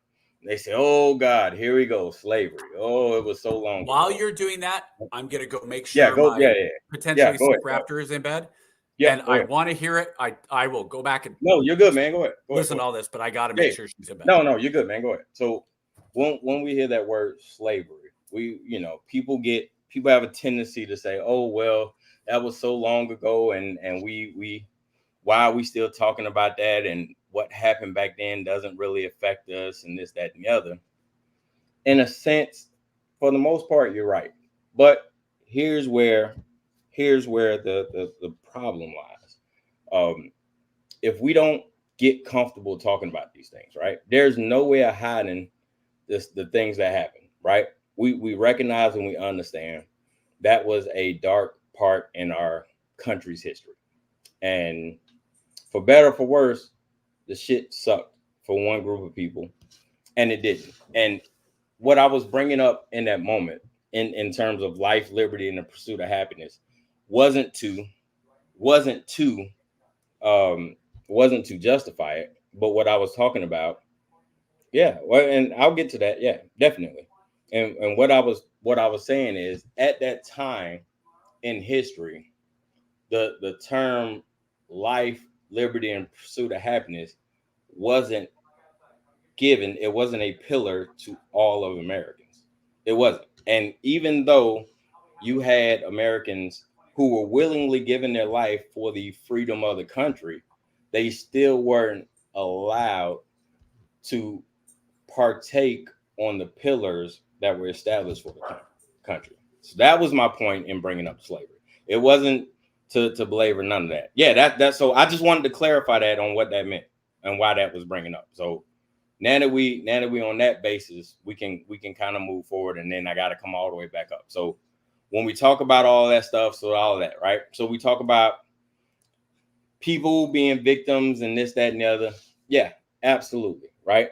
Absolutely. I am with you. I am not a proponent of generational government funding. All right. I don't know how long you've been following this show, but we did a show about a month and a half back on ways to reform government programs. One of the things I talked about, if I ever ran or had a political platform, was welfare reform, where we talked about how I would wean generational welfare and get people off of welfare, make it to where you can't just we'd have to break the generational cycles of welfare. Also, yeah, absolutely, I agree. That is absolutely a slavery is one of those it's one of those crutches that people are allowed to kind of fall back on. It's the same thing with racism, right? They'll say, oh well, if something happens to me, you see it on both sides, right? So you'll see some black people automatically jump to, oh, it's slavery or it's racism or this, that, and the other. But on the same side, you'll see white people do it all the time, like, oh, anytime you mention something that challenges their ego or challenges the status quo, they say, oh, you're automatically using the black card. When in actuality, it's just like, hey, man, it's just fucking society, right? It's just what it is. And yeah, so yep. No. That is a failure of the Department of Education. I am a I am a vehement opponent of the DOE. I think it was abject failure from its beginning. I think the No Child Left Behind Act was one of the worst policies ever enacted. And I think one of its unintended consequences is that it bled out from the inner cities and it bled out into suburbia. And now we have an epidemic. But then I'll put on my 10-4 hat here in a minute, but I also believe it's by design. I don't know if you caught the beginning of the show, but I firmly believe that the government is purposely dumbing down society because a smart society is a threat to the status quo. And if you have an educated society, you have a society who asks questions and don't just follow along blindly to either party. They ask questions. They figure instead of blindly claiming allegiance to either party, they say, well, why in the hell can't we get along? If you're my neighbor, if you live right next to me and we have the same issues, we work at the same factory, why do you like the blue team and I like the red team? Let's figure out why we can't have a conversation and see why we come together. And that's one thing that I believe the government doesn't want. So I think the education system is a byproduct of a larger issue in this country. And I think it's done by design, because as long as there's discourse on the lower levels, nobody will be questioning what's going on in the administrative levels. Yep, Thomas Sowell is a great dude, but I also think he was flawed in some of his reasoning. The more I look into it, the more I kind of see how he wrestled with some of his more radical ways of thinking from his early teachings and some of his conservative thinkings in his later years. And it kind of conflicted back and forth. And I don't think it's a conflict of visions, because at the end of the day, no one on our level can fix either one. Well, it's not a left or right issue. It's not. Because I never met you, right? I never met you. But we sat here, listen. But here's the thing, Liberty Twitcher. I never met you, but we sat here 2 hours and we agreed on more things than we disagreed with. Imagine if that happened. I got you. And that's one thing, right? It's not the right saying that algebra should be pulled from schools. And it's not the left saying that, we should just fucking go around and just grab everybody and throw them off the damn board either. So there are things that we can fundamentally disagree with, right? Wait, what? All right, so now you lose me. I don't know any of that. I'm not familiar with any of that. I don't know. It's affirmative action stuff. Yeah, it's the affirmative action stuff, KJ, where the argument from the left is, and we've talked affirmative action is you tell Harvard they have to have 15% black, but they can cap 30% Asian. Well, if you're saying only 30% of the people can be Asian, how is that not racist? It's, to me, and I know you guys were going back and forth, and when it comes to racism, to me, if you can change the subject of the sentence, black to white to Asian, and it wasn't racist, but suddenly it becomes racist because you change it, it was always racist. But here's the issue, though. The affirmative action isn't about, it's that argument is made to sow division. It isn't about Asians and blacks. The highest, we talked about this, the highest percentage of people getting in who don't meet the standards in Ivy League colleges is neither Asian or black. It's white people getting in who don't meet the standards, and they're getting in because they're being pushed in through donors. We've talked about this. Those are statistics. I know Liberty Twitcher, what he says, Liberty Twitcher talked about facts. Those are the facts. Nepotism. That's how they got in. Well, and that's the generational stuff when we start talking about generational. So, but that's the argument, but that's what I'm saying. The argument is made to be set up between Asians and blacks to keep everything divided. It's the same, but it's the same thing when we talk about the redliner, right? Why are there Asian restaurants in the black community? Yeah. It's the same, but it's the same argument. Yeah, that's what I'm saying. It's the same argument. It's the same argument. You know what I'm saying? You can take it and you can look at it left and right, but it's the same argument, left and right. Liberty not. I'm going to put you against me. I'm going to put you against me when we have the same issue. When it should be Liberty us looking at the guys at the top.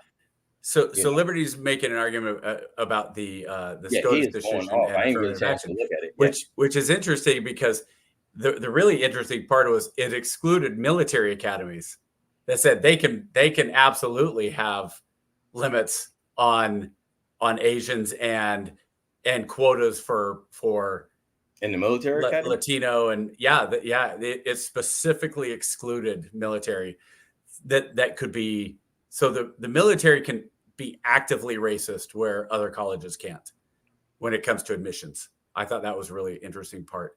But no, it's not that I wasn't aware of a lot of these things. The only thing I wasn't aware of. KJ's aware. KJ's aware. KJ just has a.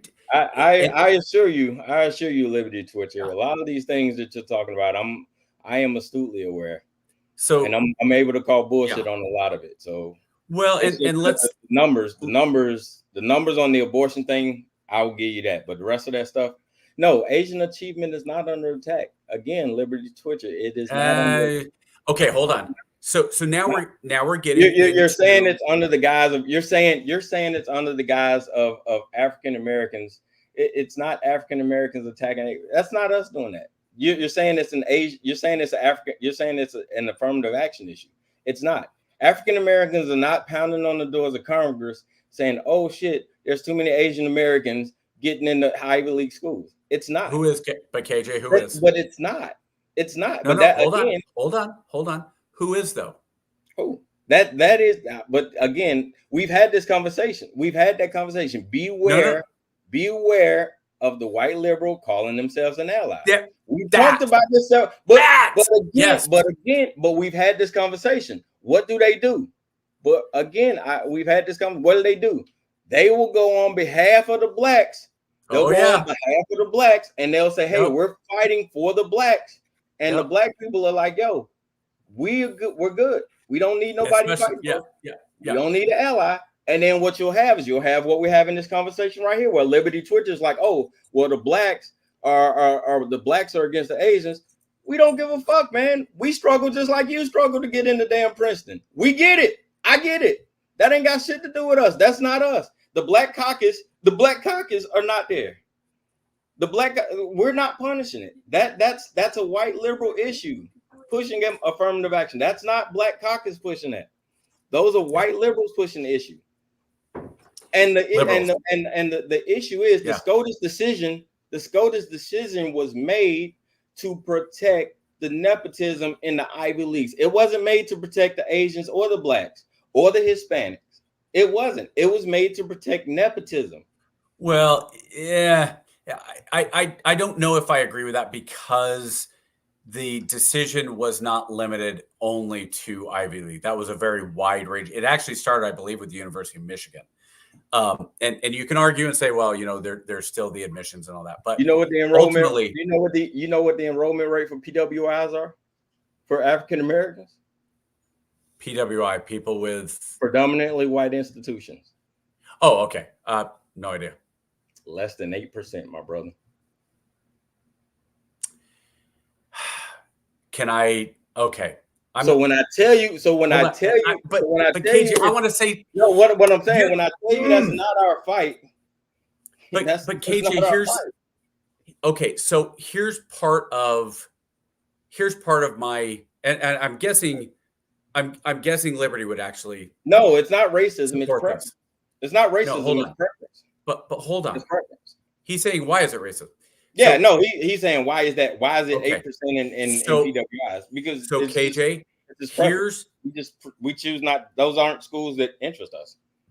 Well, hold on.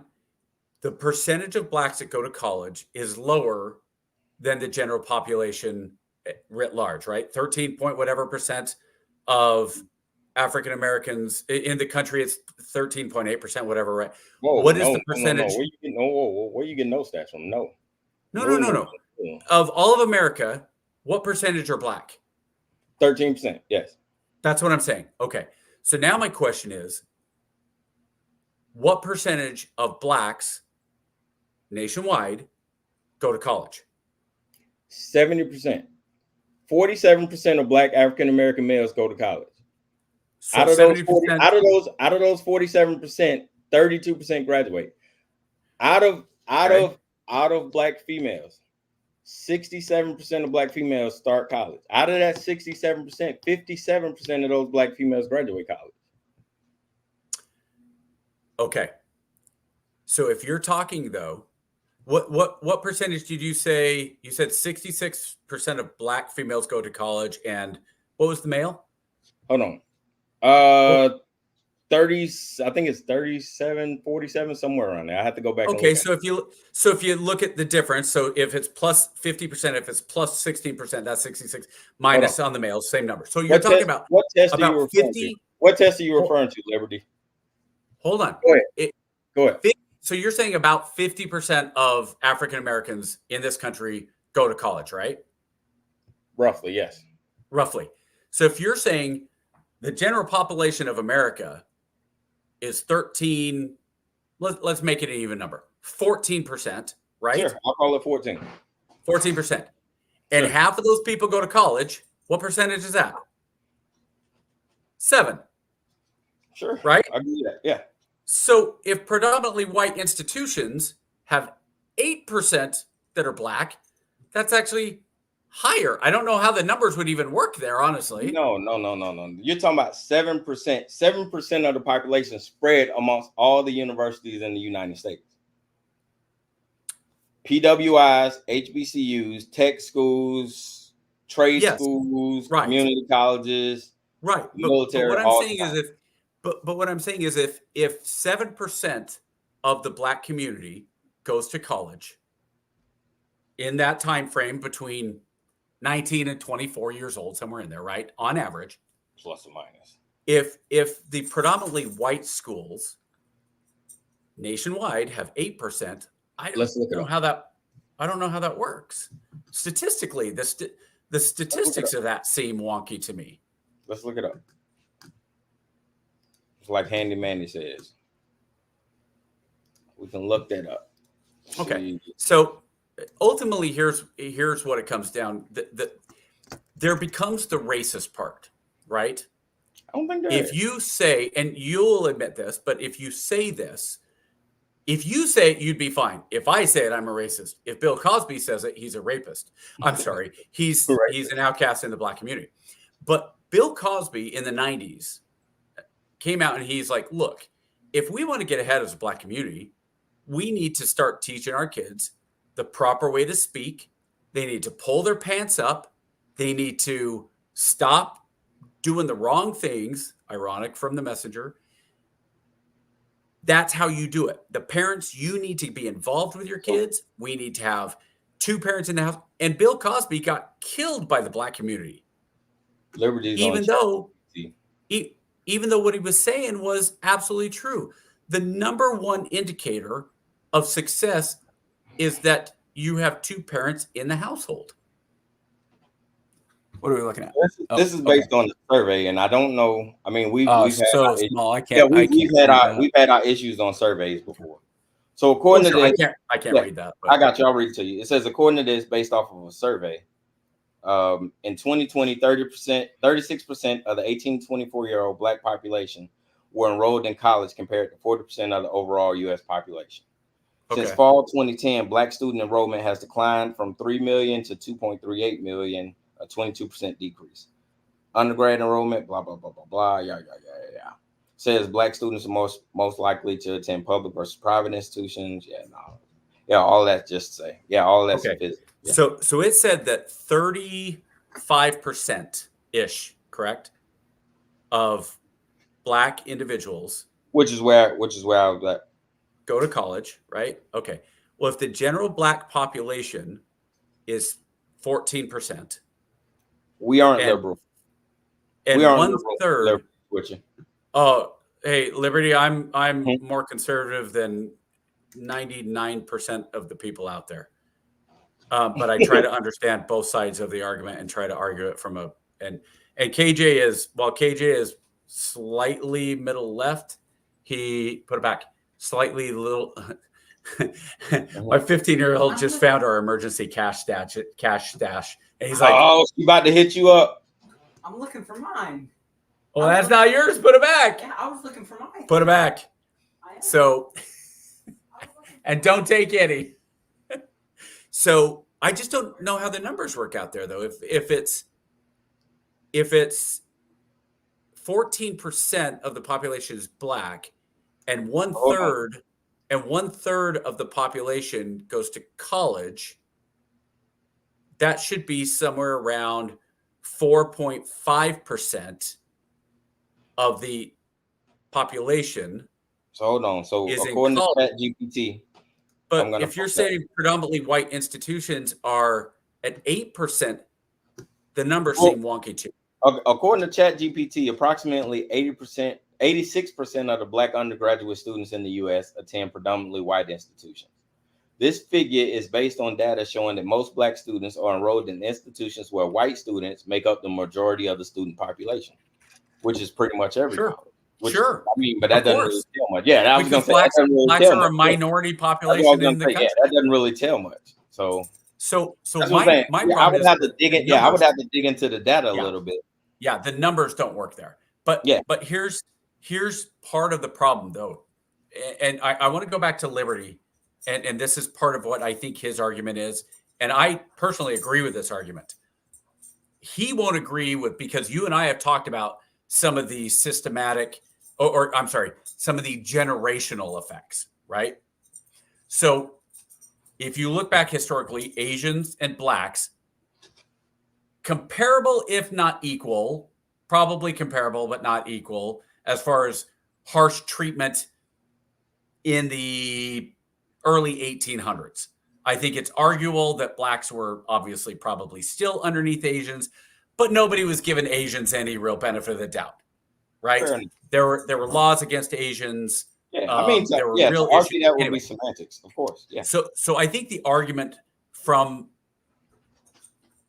one of the arguments is, why is it that after discrimination, and at what point discrimination continued, there was a point where Asians took off and had higher rates of graduation, had dominated the academic atmosphere, while African Americans not only haven't taken off, but may have in some situations regressed. I don't know what the numbers look like if there was a point where in the 1970s the highest percentage of blacks were in the college, or 80s. But we know exactly when that happened. But I think the point there is, why is it the Asians were able to take off? And I know your argument. I've heard your argument. Yes, when we've talked about this, if you want to hear this, go back and we will. We definitely know why that happened. Right? Yeah. Yes. So I think, though, that there's another point of that is in today's, and because it's historical, and because we are called POGs Save the World, and everything we talk about is we talk about what has happened and how can we get to where we need to be.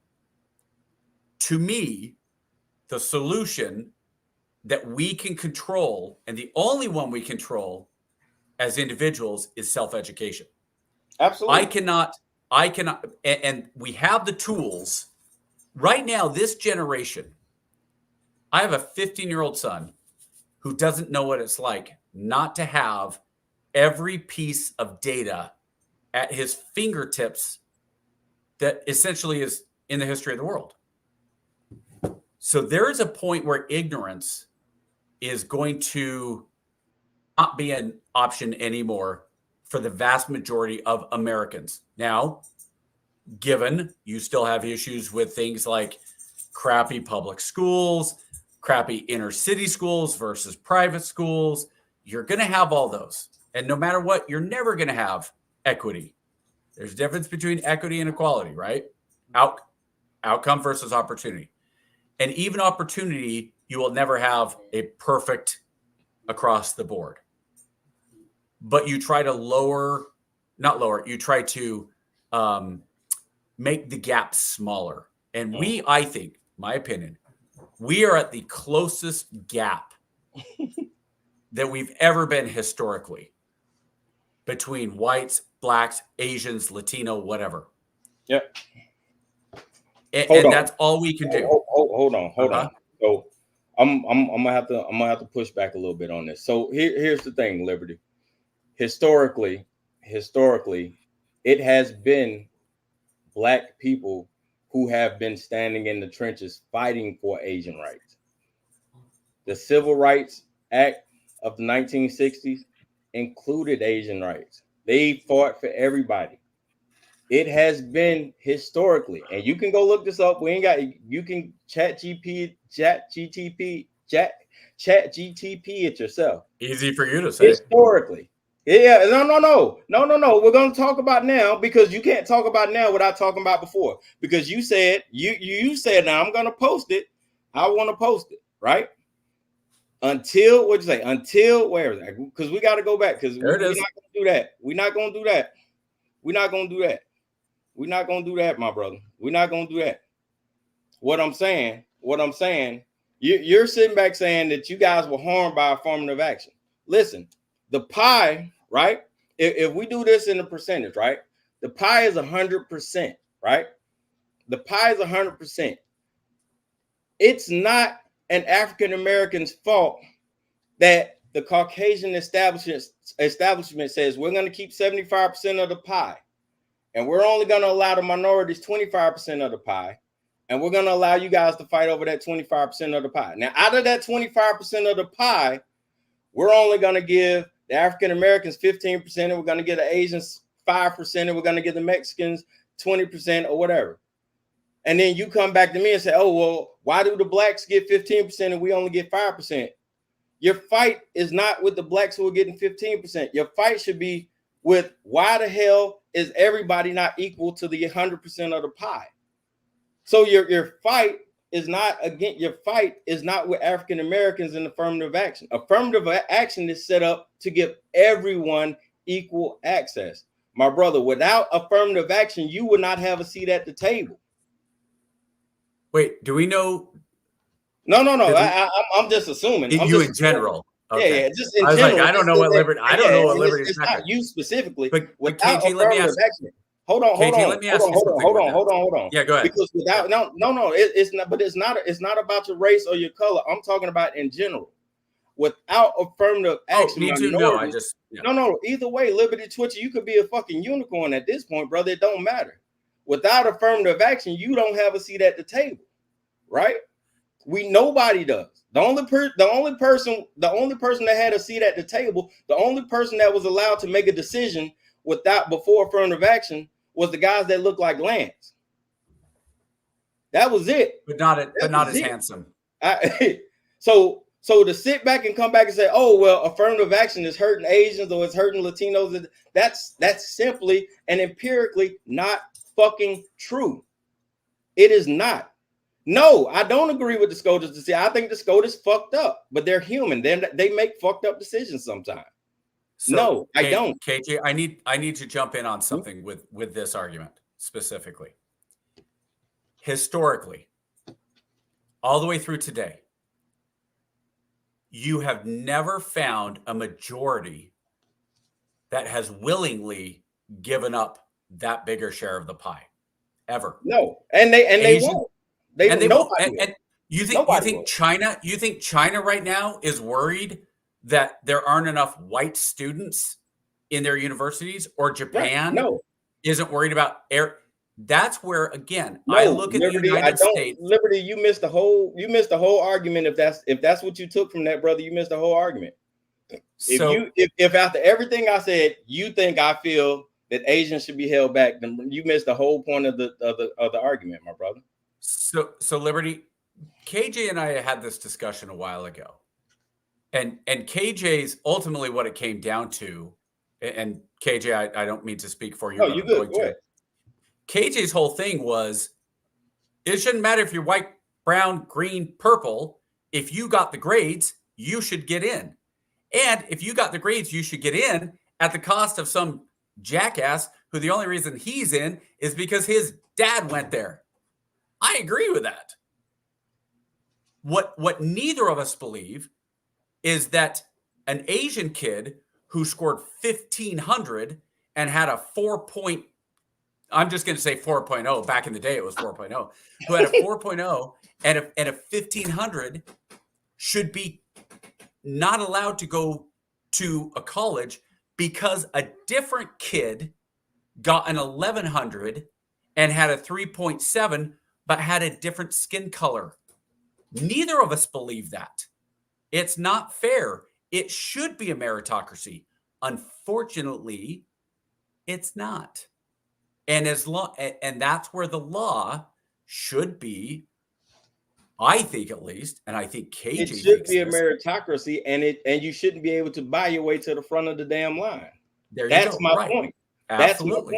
But as long as you can buy as long as you can buy tickets to the front of the line, your issue is always going to be you're always going to find a way. Oh, I didn't take your spot. It's that black guy that got the 3.8 with a 1,600 score. He scored a 1,598 and got a 3.8. You scored a 1,600 and got a 4.0. But we got to let that black guy in because of affirmative action. He took your spot. Whereas this asshole with a 2.2 with a fucking 980, but his dad got his name on the fucking building. He gets to walk right in the front door, and he gets to walk in, but nobody questions how the fuck he got in because his uncle's name's on the door. You want me to throw you another one in that? You're not mad at that shit, but you're not mad at his ass for getting in. You still mad at that black dude who busted his ass because he told you to look that way. That's who the fuck you're mad at. You're not mad at the white dude with his name on the building, and that's the bullshit I'm talking about. You're arguing over the fucking crumbs while the dude is over there eating the goddamn pie, laughing at both our dumb asses. Part of the problem, though, is that the world is built on relationships. It is. It's built on money. And it's unfair. Fine. But you know what? That's life. We need to get past this idea. And this is, I think you'll agree with this. We need to get past the idea that you are taking mine. Because to me, okay, I didn't get into Yale.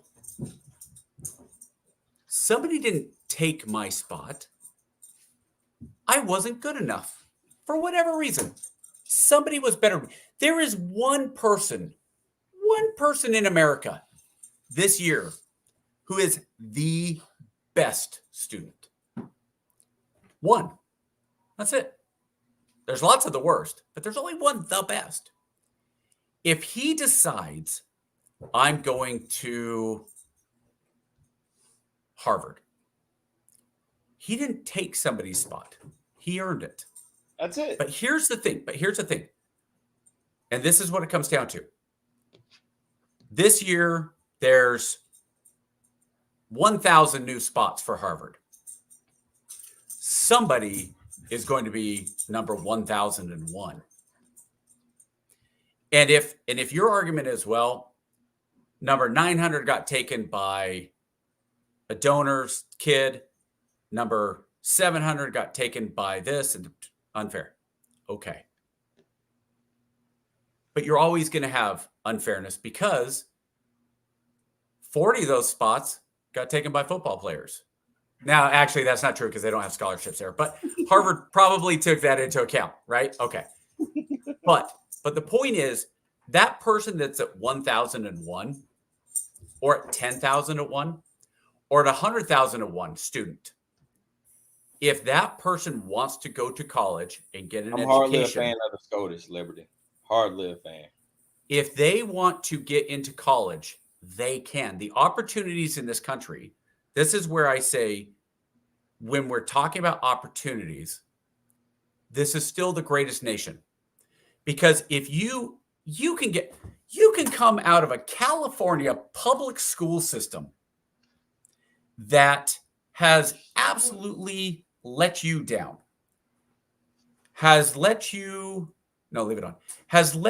get all the way through high school, and you can read at a 6th grade level.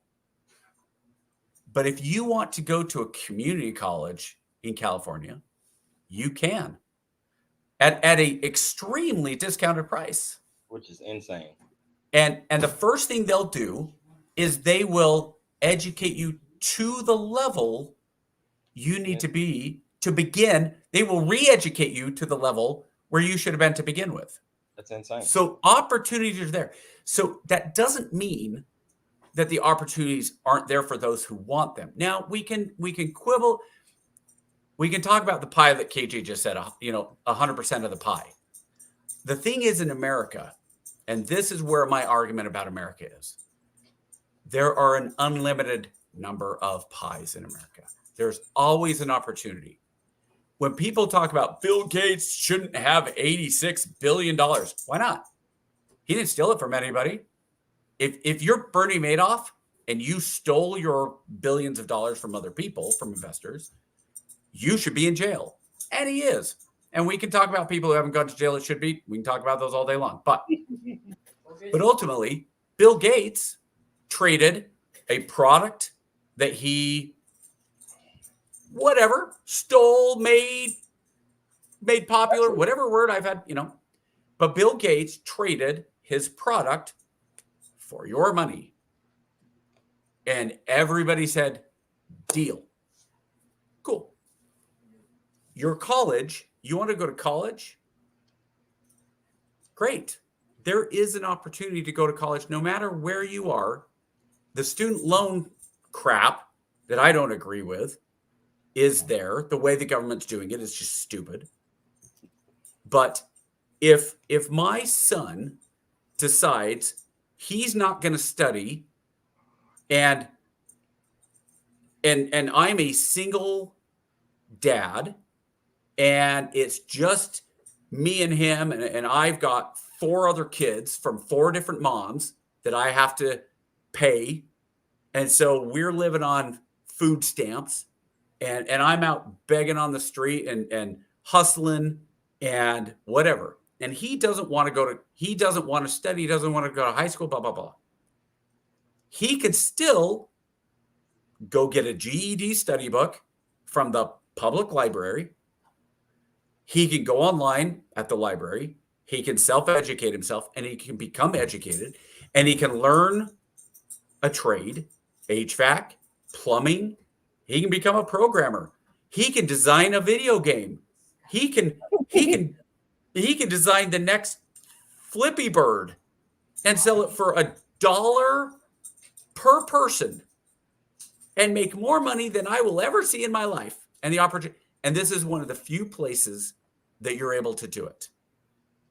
So meritocracies, you can say they're supposed to be colorblind, but society is not colorblind.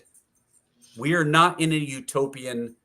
It would be great if we if everybody could see the world, and this is going to sound arrogant as all get out, if everybody could see the world the way I see it in terms of race and ethnicity and background and opportunity, we'd be in a much better place. But I'll tell you this, it wouldn't be perfect.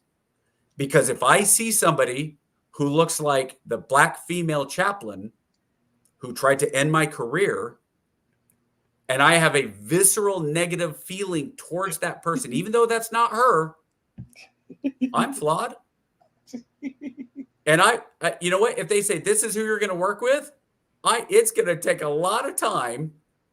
Yes, exactly, Liberty. I'm against black women. That's the point. That's the point. Is that there are black women that I will naturally. No, not all black women. I can work with black women. What I'm saying is, if it reminds me of this one specific person, I will unfairly judge them and unfairly associate with them because it's happened.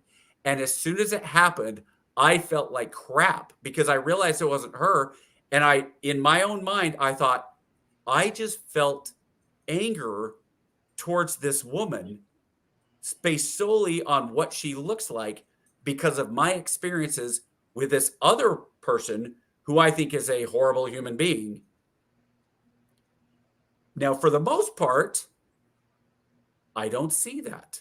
For the most part, I try to judge people on the character on their character, on what they do, on if I see somebody who's going into Walmart or coming out of Walmart and they're at their car. I did this a couple of days. Dude had a cart right by his car. I was like, hey, I'll take that in for you. He was like, actually, I'm about to use it. Black guy, big gap in his teeth, not dressed real well. And I was like, okay, cool. Didn't think much about it. Just his appearance was maybe a people of Walmart thing. You could say that.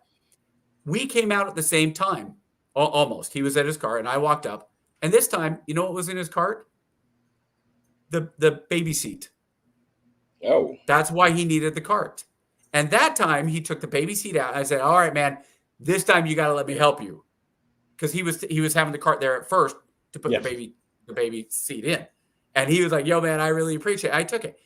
I wasn't doing it was because he was black or what. I just saw somebody who the cart was in the way. Most people, I would like to believe in America, most people will do that. Most people will say, hey, can I take that cart for you? Most people are doing the right thing. It doesn't mean everybody. And unfortunately, those times that they're not doing the right thing, we see enough of those on social media that it colors our perception. And the media holds water for that division. And it's one of the reasons that we are where we're at now is because things like Twitter, X, Telegraph, the algorithm by Google, the algorithm by Facebook, for whatever reason, and we can have a whole nother 3-hour discussion about why those algorithms are the way they are and the division they sow. For all those negatives, we are still in the best situation. Best ever.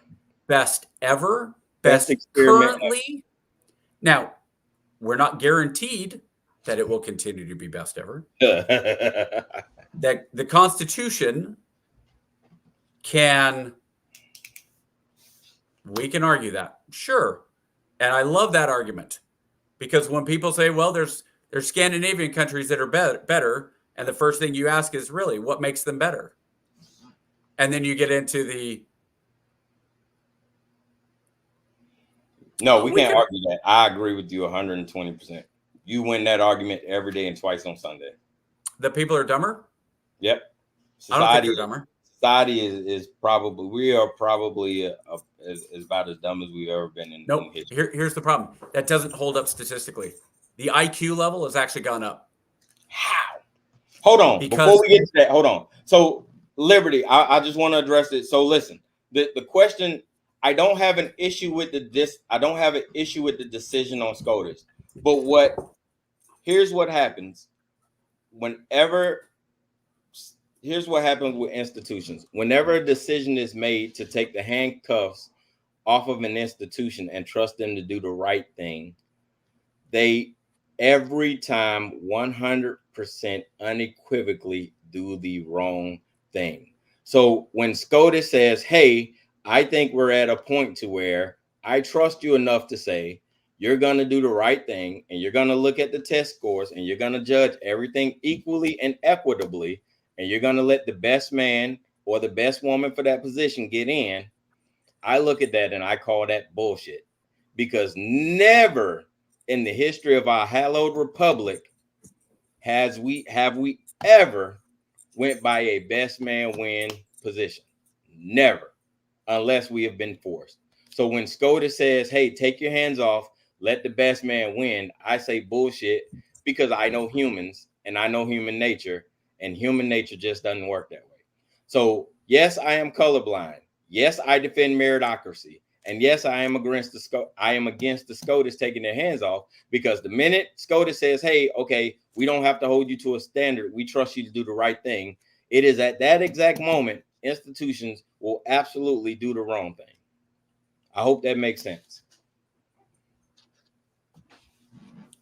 So there's one abstract here that you put in Decline of the World's IQ by Richard Lynn and John Harvey in 2006, available online 2007. And it says, it is estimated that the effect of this, and they're talking about fertility. We show that there is a dysgenic fertility in the world population, quantified by a correlation of negative 0.73 between IQ and fertility across nations. It is estimated that the effect of this has been a decline in the world's genotype IQ of 0.86 IQ points for the years 1950 to 2000. Further, the decline of 1.28 IQ points in the world's genotype IQ is projected for the years 2000 to 2050. So what they're saying is dumb people are having babies. But the movie Idiocracy is coming to life. Right. So here's the reason I have a problem with that, though. Because when you're talking about worldwide, health decreases IQ.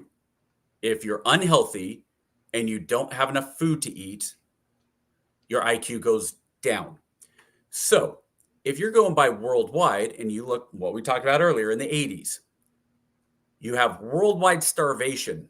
Since 1950, you haven't had this major war that kills off a huge percentage of dummies. Okay? Dummies get thrown in and get killed more than smart people. You know why? Because the people that are identified as smart get put in as officers or don't get put into the draft at all. Then you have dummies like me and KJ who choose to enlist. And we should show you right away that the IQ is going down just from that. But head first, baby. Head first. But when you have an increase, and I think that by 2050, I think that article will be absolutely proven false for a couple of reasons. One, well, okay, so Liberty's saying the majority of bachelor degrees, young people couldn't pass spelling and math. The majority. I don't disagree. That's not an IQ. That's a standard in education. They allow people to move forward without holding them to the standard. But the reason I say the IQ goes up is because when you have more food and you have higher nutrition, the brain develops more easily than when you don't. So the world today has more food than it's ever had. It's got a higher population than it's ever had, but the excess food is higher than it's ever been. The nutrition level in food, while dubious in the United States, isn't exactly the same in every country. And really, we have more people dying because of fat disease, diabetes, and obesity, and the related correlation of heart disease than we are of people dying because of starvation, right? So, well, the IQ is part of this, though. People, dumb people, right? So because the kids today, you call them dumb, right? I look at some of the stuff these guys can do on the computers. I'm an idiot. That's not stupid. That's ignorant. And the difference between stupidity and ignorance is maybe where we're getting caught up here. Stupidity is the inability to learn. Ignorance is having not learned yet. I think one of the major declines in this country is ignorance because you don't have moms and dads and grandparents teaching kids what they need to know. We're relying on a teacher in elementary school to teach kids how to read and write 30 kids at a time, when realistically, the teacher should be teaching them A, B, C, but the parent should be teaching them C-A-T, K-at, K-at. Sound it out. And when you have the teacher doing that and not the parents, you go into kids that start to get left behind. And then we pass them along. And if they're not that bright or they struggle, they still get pushed ahead. And then they get frustrated and they go out. And instead of sitting there, they don't know what's going on. Well, what do they do? If you don't know what's going on, you start looking around, and you start bugging people, or you start poking, or you start whatever. But you just get passed along because now, as a teacher, well, I don't want this kid in my grade next year again. So they push them along. That's another part of the education system. You don't have that. You want to know why you don't have that in the Asian culture? Now, I will speak specifically to the Chinese culture, and I will limit it even more so to Taiwan because I lived in Taiwan, so I know how the system works in Taiwan. You go to elementary school. At the end of elementary school, you take a test. Based on your test, and this is true of Japan as well, because if anime has told me anything, it's about the education system of Japan. What? No, but it's true. They do the same thing. It's a lot of anime talk about this because there's so much anime that kids are in school. So we're not fixing it because we don't hold the standard. If you're in China, if you're in Taiwan and you get to fifth, sixth grade, whatever it is, you take the test and they say, here's where you rank. And based on that ranking, here's the junior highs you can go to. And if your parents go, that's not a good enough junior high for my kid, they send them to what's called bushiban, which is study school for a year. They study from 6 a.m. often until 8 o'clock at night with 15 minutes to eat lunch. No breaks for a year. You know why? So they can retake the test. They do the same thing after middle school. So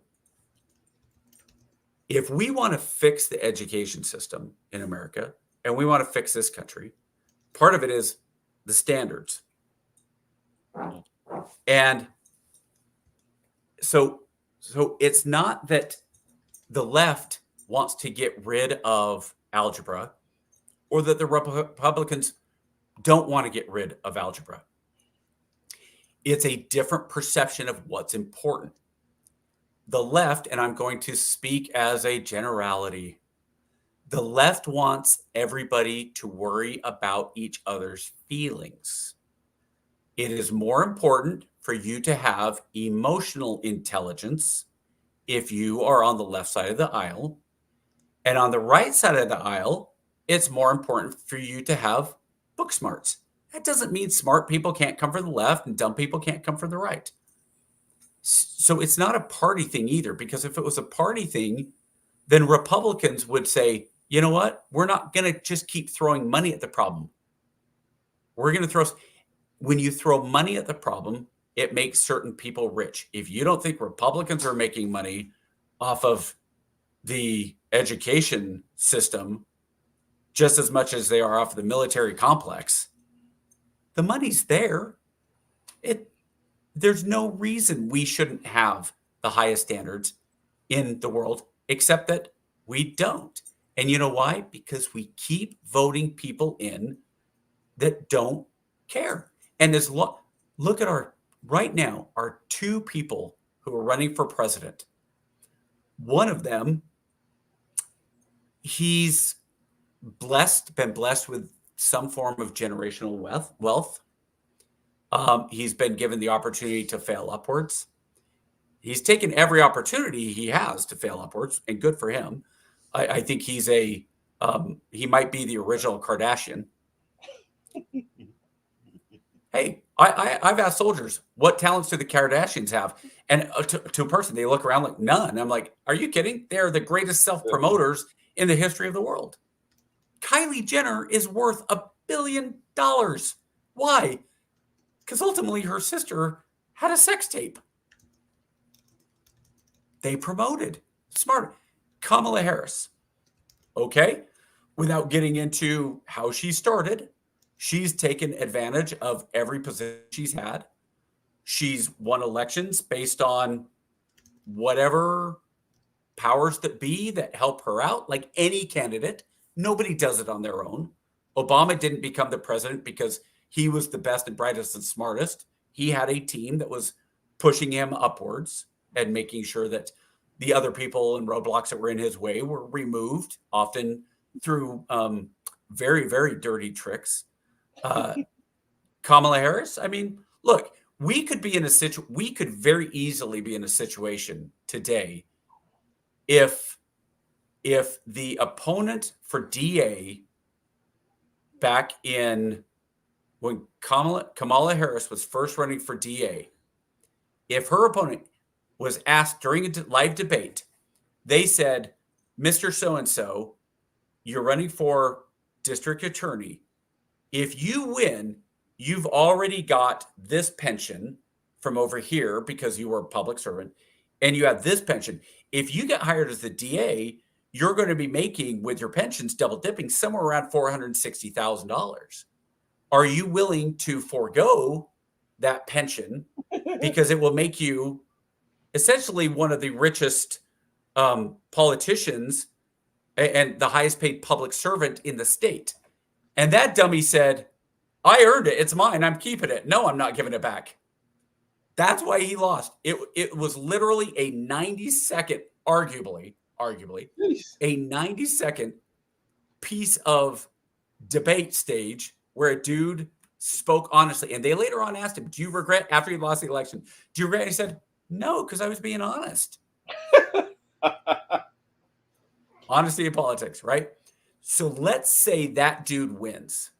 You know who's running for president right now? Gavin Newsom. Because he would have been the California politician that was the young guy that needed to balance Joe Biden. Now, maybe not because maybe, it's Stacey Abrams or somebody but I really think, no, I just mean that Gavin Newsom would have probably been Beto senator or Beto's as white as I am. He's whiter than his Irish heritage. He might have better Irish than I do. But here's the thing. When you talk about history and you talk about all these things, none of it matters to the point that we can't change it. Okay? That's the thing. We can't change it. So we have to move forward. So for me, I'm gonna drop off after this because I've got a sick child who Raptor won't go to sleep unless I go. We are way over our line. Yeah. We blew our line. And that's fine. It's always fun. And Liberty, great. Hey, I have no problem if you want it. Reach out to KJ or I, and if you want to come on, and you got to take the mask off. You got to be part of the show if you're going to, and we'd love to have you because these are the type of things. I don't think I've had another. I don't think we've had. Have we had a conservative on the show? Yes. I'm not sure. And I think Liberty is a conservative from what I can tell. He says, I don't know. I said from what I can tell. I don't know. What are Liberty? I think he's more moderate. I think he's more moderate. Liberty, how would you qualify yourself? Because me, I call myself a conservative libertarian. There you go. I'm a conservative libertarian. Okay. So you're conservative. Me too. You just said anyway. So okay. I'm going to pause where I am. I'm going to have a final thought, which is this. The Dodgers have the best record in Major League Baseball, despite their entire pitching staff having been on the IL, despite their all-star Mookie Betts going down and being out for 8+ weeks, for Max Muncy, the starting third baseman, being out for, I think, 2.5 full months, for playing frickin' Chris Taylor has over 200 at-bats, batting 30 points lower than his weight. All the problems that the Dodgers have had, which the Braves have had as well, but the Dodgers still have the best record in baseball. And Acuna Jr., bless him. I hope he comes back next year. I feel horrible that he blew his knee out again. Oh my gosh, it's absolutely tragic for somebody that is so good and so much fun to watch, even when he's on another team, to get hurt. And you know, watching Judge, if Judge gets another 60, he hit 50 and 51 today. If he hits 60, if he hits 60, about the only thing that will be more amazing than him hitting 60 is if Shohei Ohtani hits 50-50 and he has an outside chance. Did you see that grand slam walk off? Oh, I was watching as it happened. Are you kidding? I stayed up and thank goodness I did. So that was his 40-40 mark in 125 games, which is something like 23 games faster than anybody else. If Shohei Ohtani hits 50-50, he's got him on. He can do it. It will be, I think, it will be the greatest offensive season in the history of Major League Baseball, to include the steroid Barry Bonds. But that's about the only one that I think might hold up, is the Barry Bonds 73, because Barry Bonds' on base percentage was ridiculous that year. Everybody walked him. Oh yeah, they wanted nothing to do with Barry Bonds. Imagine how many more walks he gets if they just say take the walk and it wasn't the 4 pitches. So baseball, we're finally getting to the stretch. Finally, it's gonna be fun. I really do hope the Braves stay in and they knock the Padres out. We'll be there. I don't know if we'll get that high, but we'll get a wild card. You don't want the wild card that plays. You don't want the 6 wild card. You want the 5 or the 4. 5. Yeah, we want the 5. Because then you would go against the Phillies, assuming things keep tracking the way they are. They got payback coming. Trust me, they got payback coming. You'd have to play. Well, we got 3. You'd have to play Milwaukee first, though. Yeah, we got 3. No, we can't. I mean, shit, man. We pulling dudes off of. Every time we go up to bat, we losing the guy. We just got Michael Harris back, and then he got hit again, and like we can't keep a healthy bat, man. If you're the Braves, how are you not calling Jason Hayward and say, "Hey, we know you just got released by the Dodgers. We got and Nick Ahmed. Hey, we got a spot for you. Please come play for us." Now, I think Alex is going to call him this week. We just signed a guy to AAA last week. Right as Sehey got released. So I think if Michael Harris is going to be out for a while, I think we make that call. But we don't know yet. He should have got his MRI tonight. So hopefully we'll hear something first thing in the morning. But man, we just can't catch a break. Man. Maybe that's the difference is when Freddie Freeman breaks his bone, he stays in because he's tough. I still hate that try. Your guy. I love his shoulder. Yeah. Why is he still playing? I'm glad we got Matt Olson, man, but God, Freddie just breaks my heart, man. That dude. I would love that's one thing that, like, the journalists, and I know you can never do it because it's the locker room stuff. It'll never truly come out. NBA, all of it. The stories that finally come out, 30, 40 years later about Bird and whoever, and I love those stories. We will never get a true, clear answer about what happened with Freddie Freeman and the Braves, because the Braves are going to blame the agent. The agent is going to blame the Braves. Freddie is going to blame the Braves. The agent's going to blame. Oh, Did you hear Freddie? Freddie did the interview. He said the agent did it. He said the Braves gave him an offer, gave the agent an offer. The agent did not give the offer because he wanted the Dodgers to give the higher offer. So he didn't give the Braves the offer. Okay, so let me ask you something. If that's true, is Freddie still with that agent? No, he fired him. He fired him. Yeah, he fired him. So if that's true, here's my other side. The agent works for you. And if you trusted the agent and the agent didn't give you the offer, that is ultimately still on you. Yeah. You think if my wife goes out and spends money and loses this and does that and the other, well, it's my responsibility to know as a for me as the primary breadwinner, it is even though she pays the bills, it's my responsibility to know what's going on in the money. And if Freddie Freeman, and I love that his agent screwed him over like that, because I love him on the Dodgers. But ultimately, you got to have personal accountability. You're the athlete; they work for you.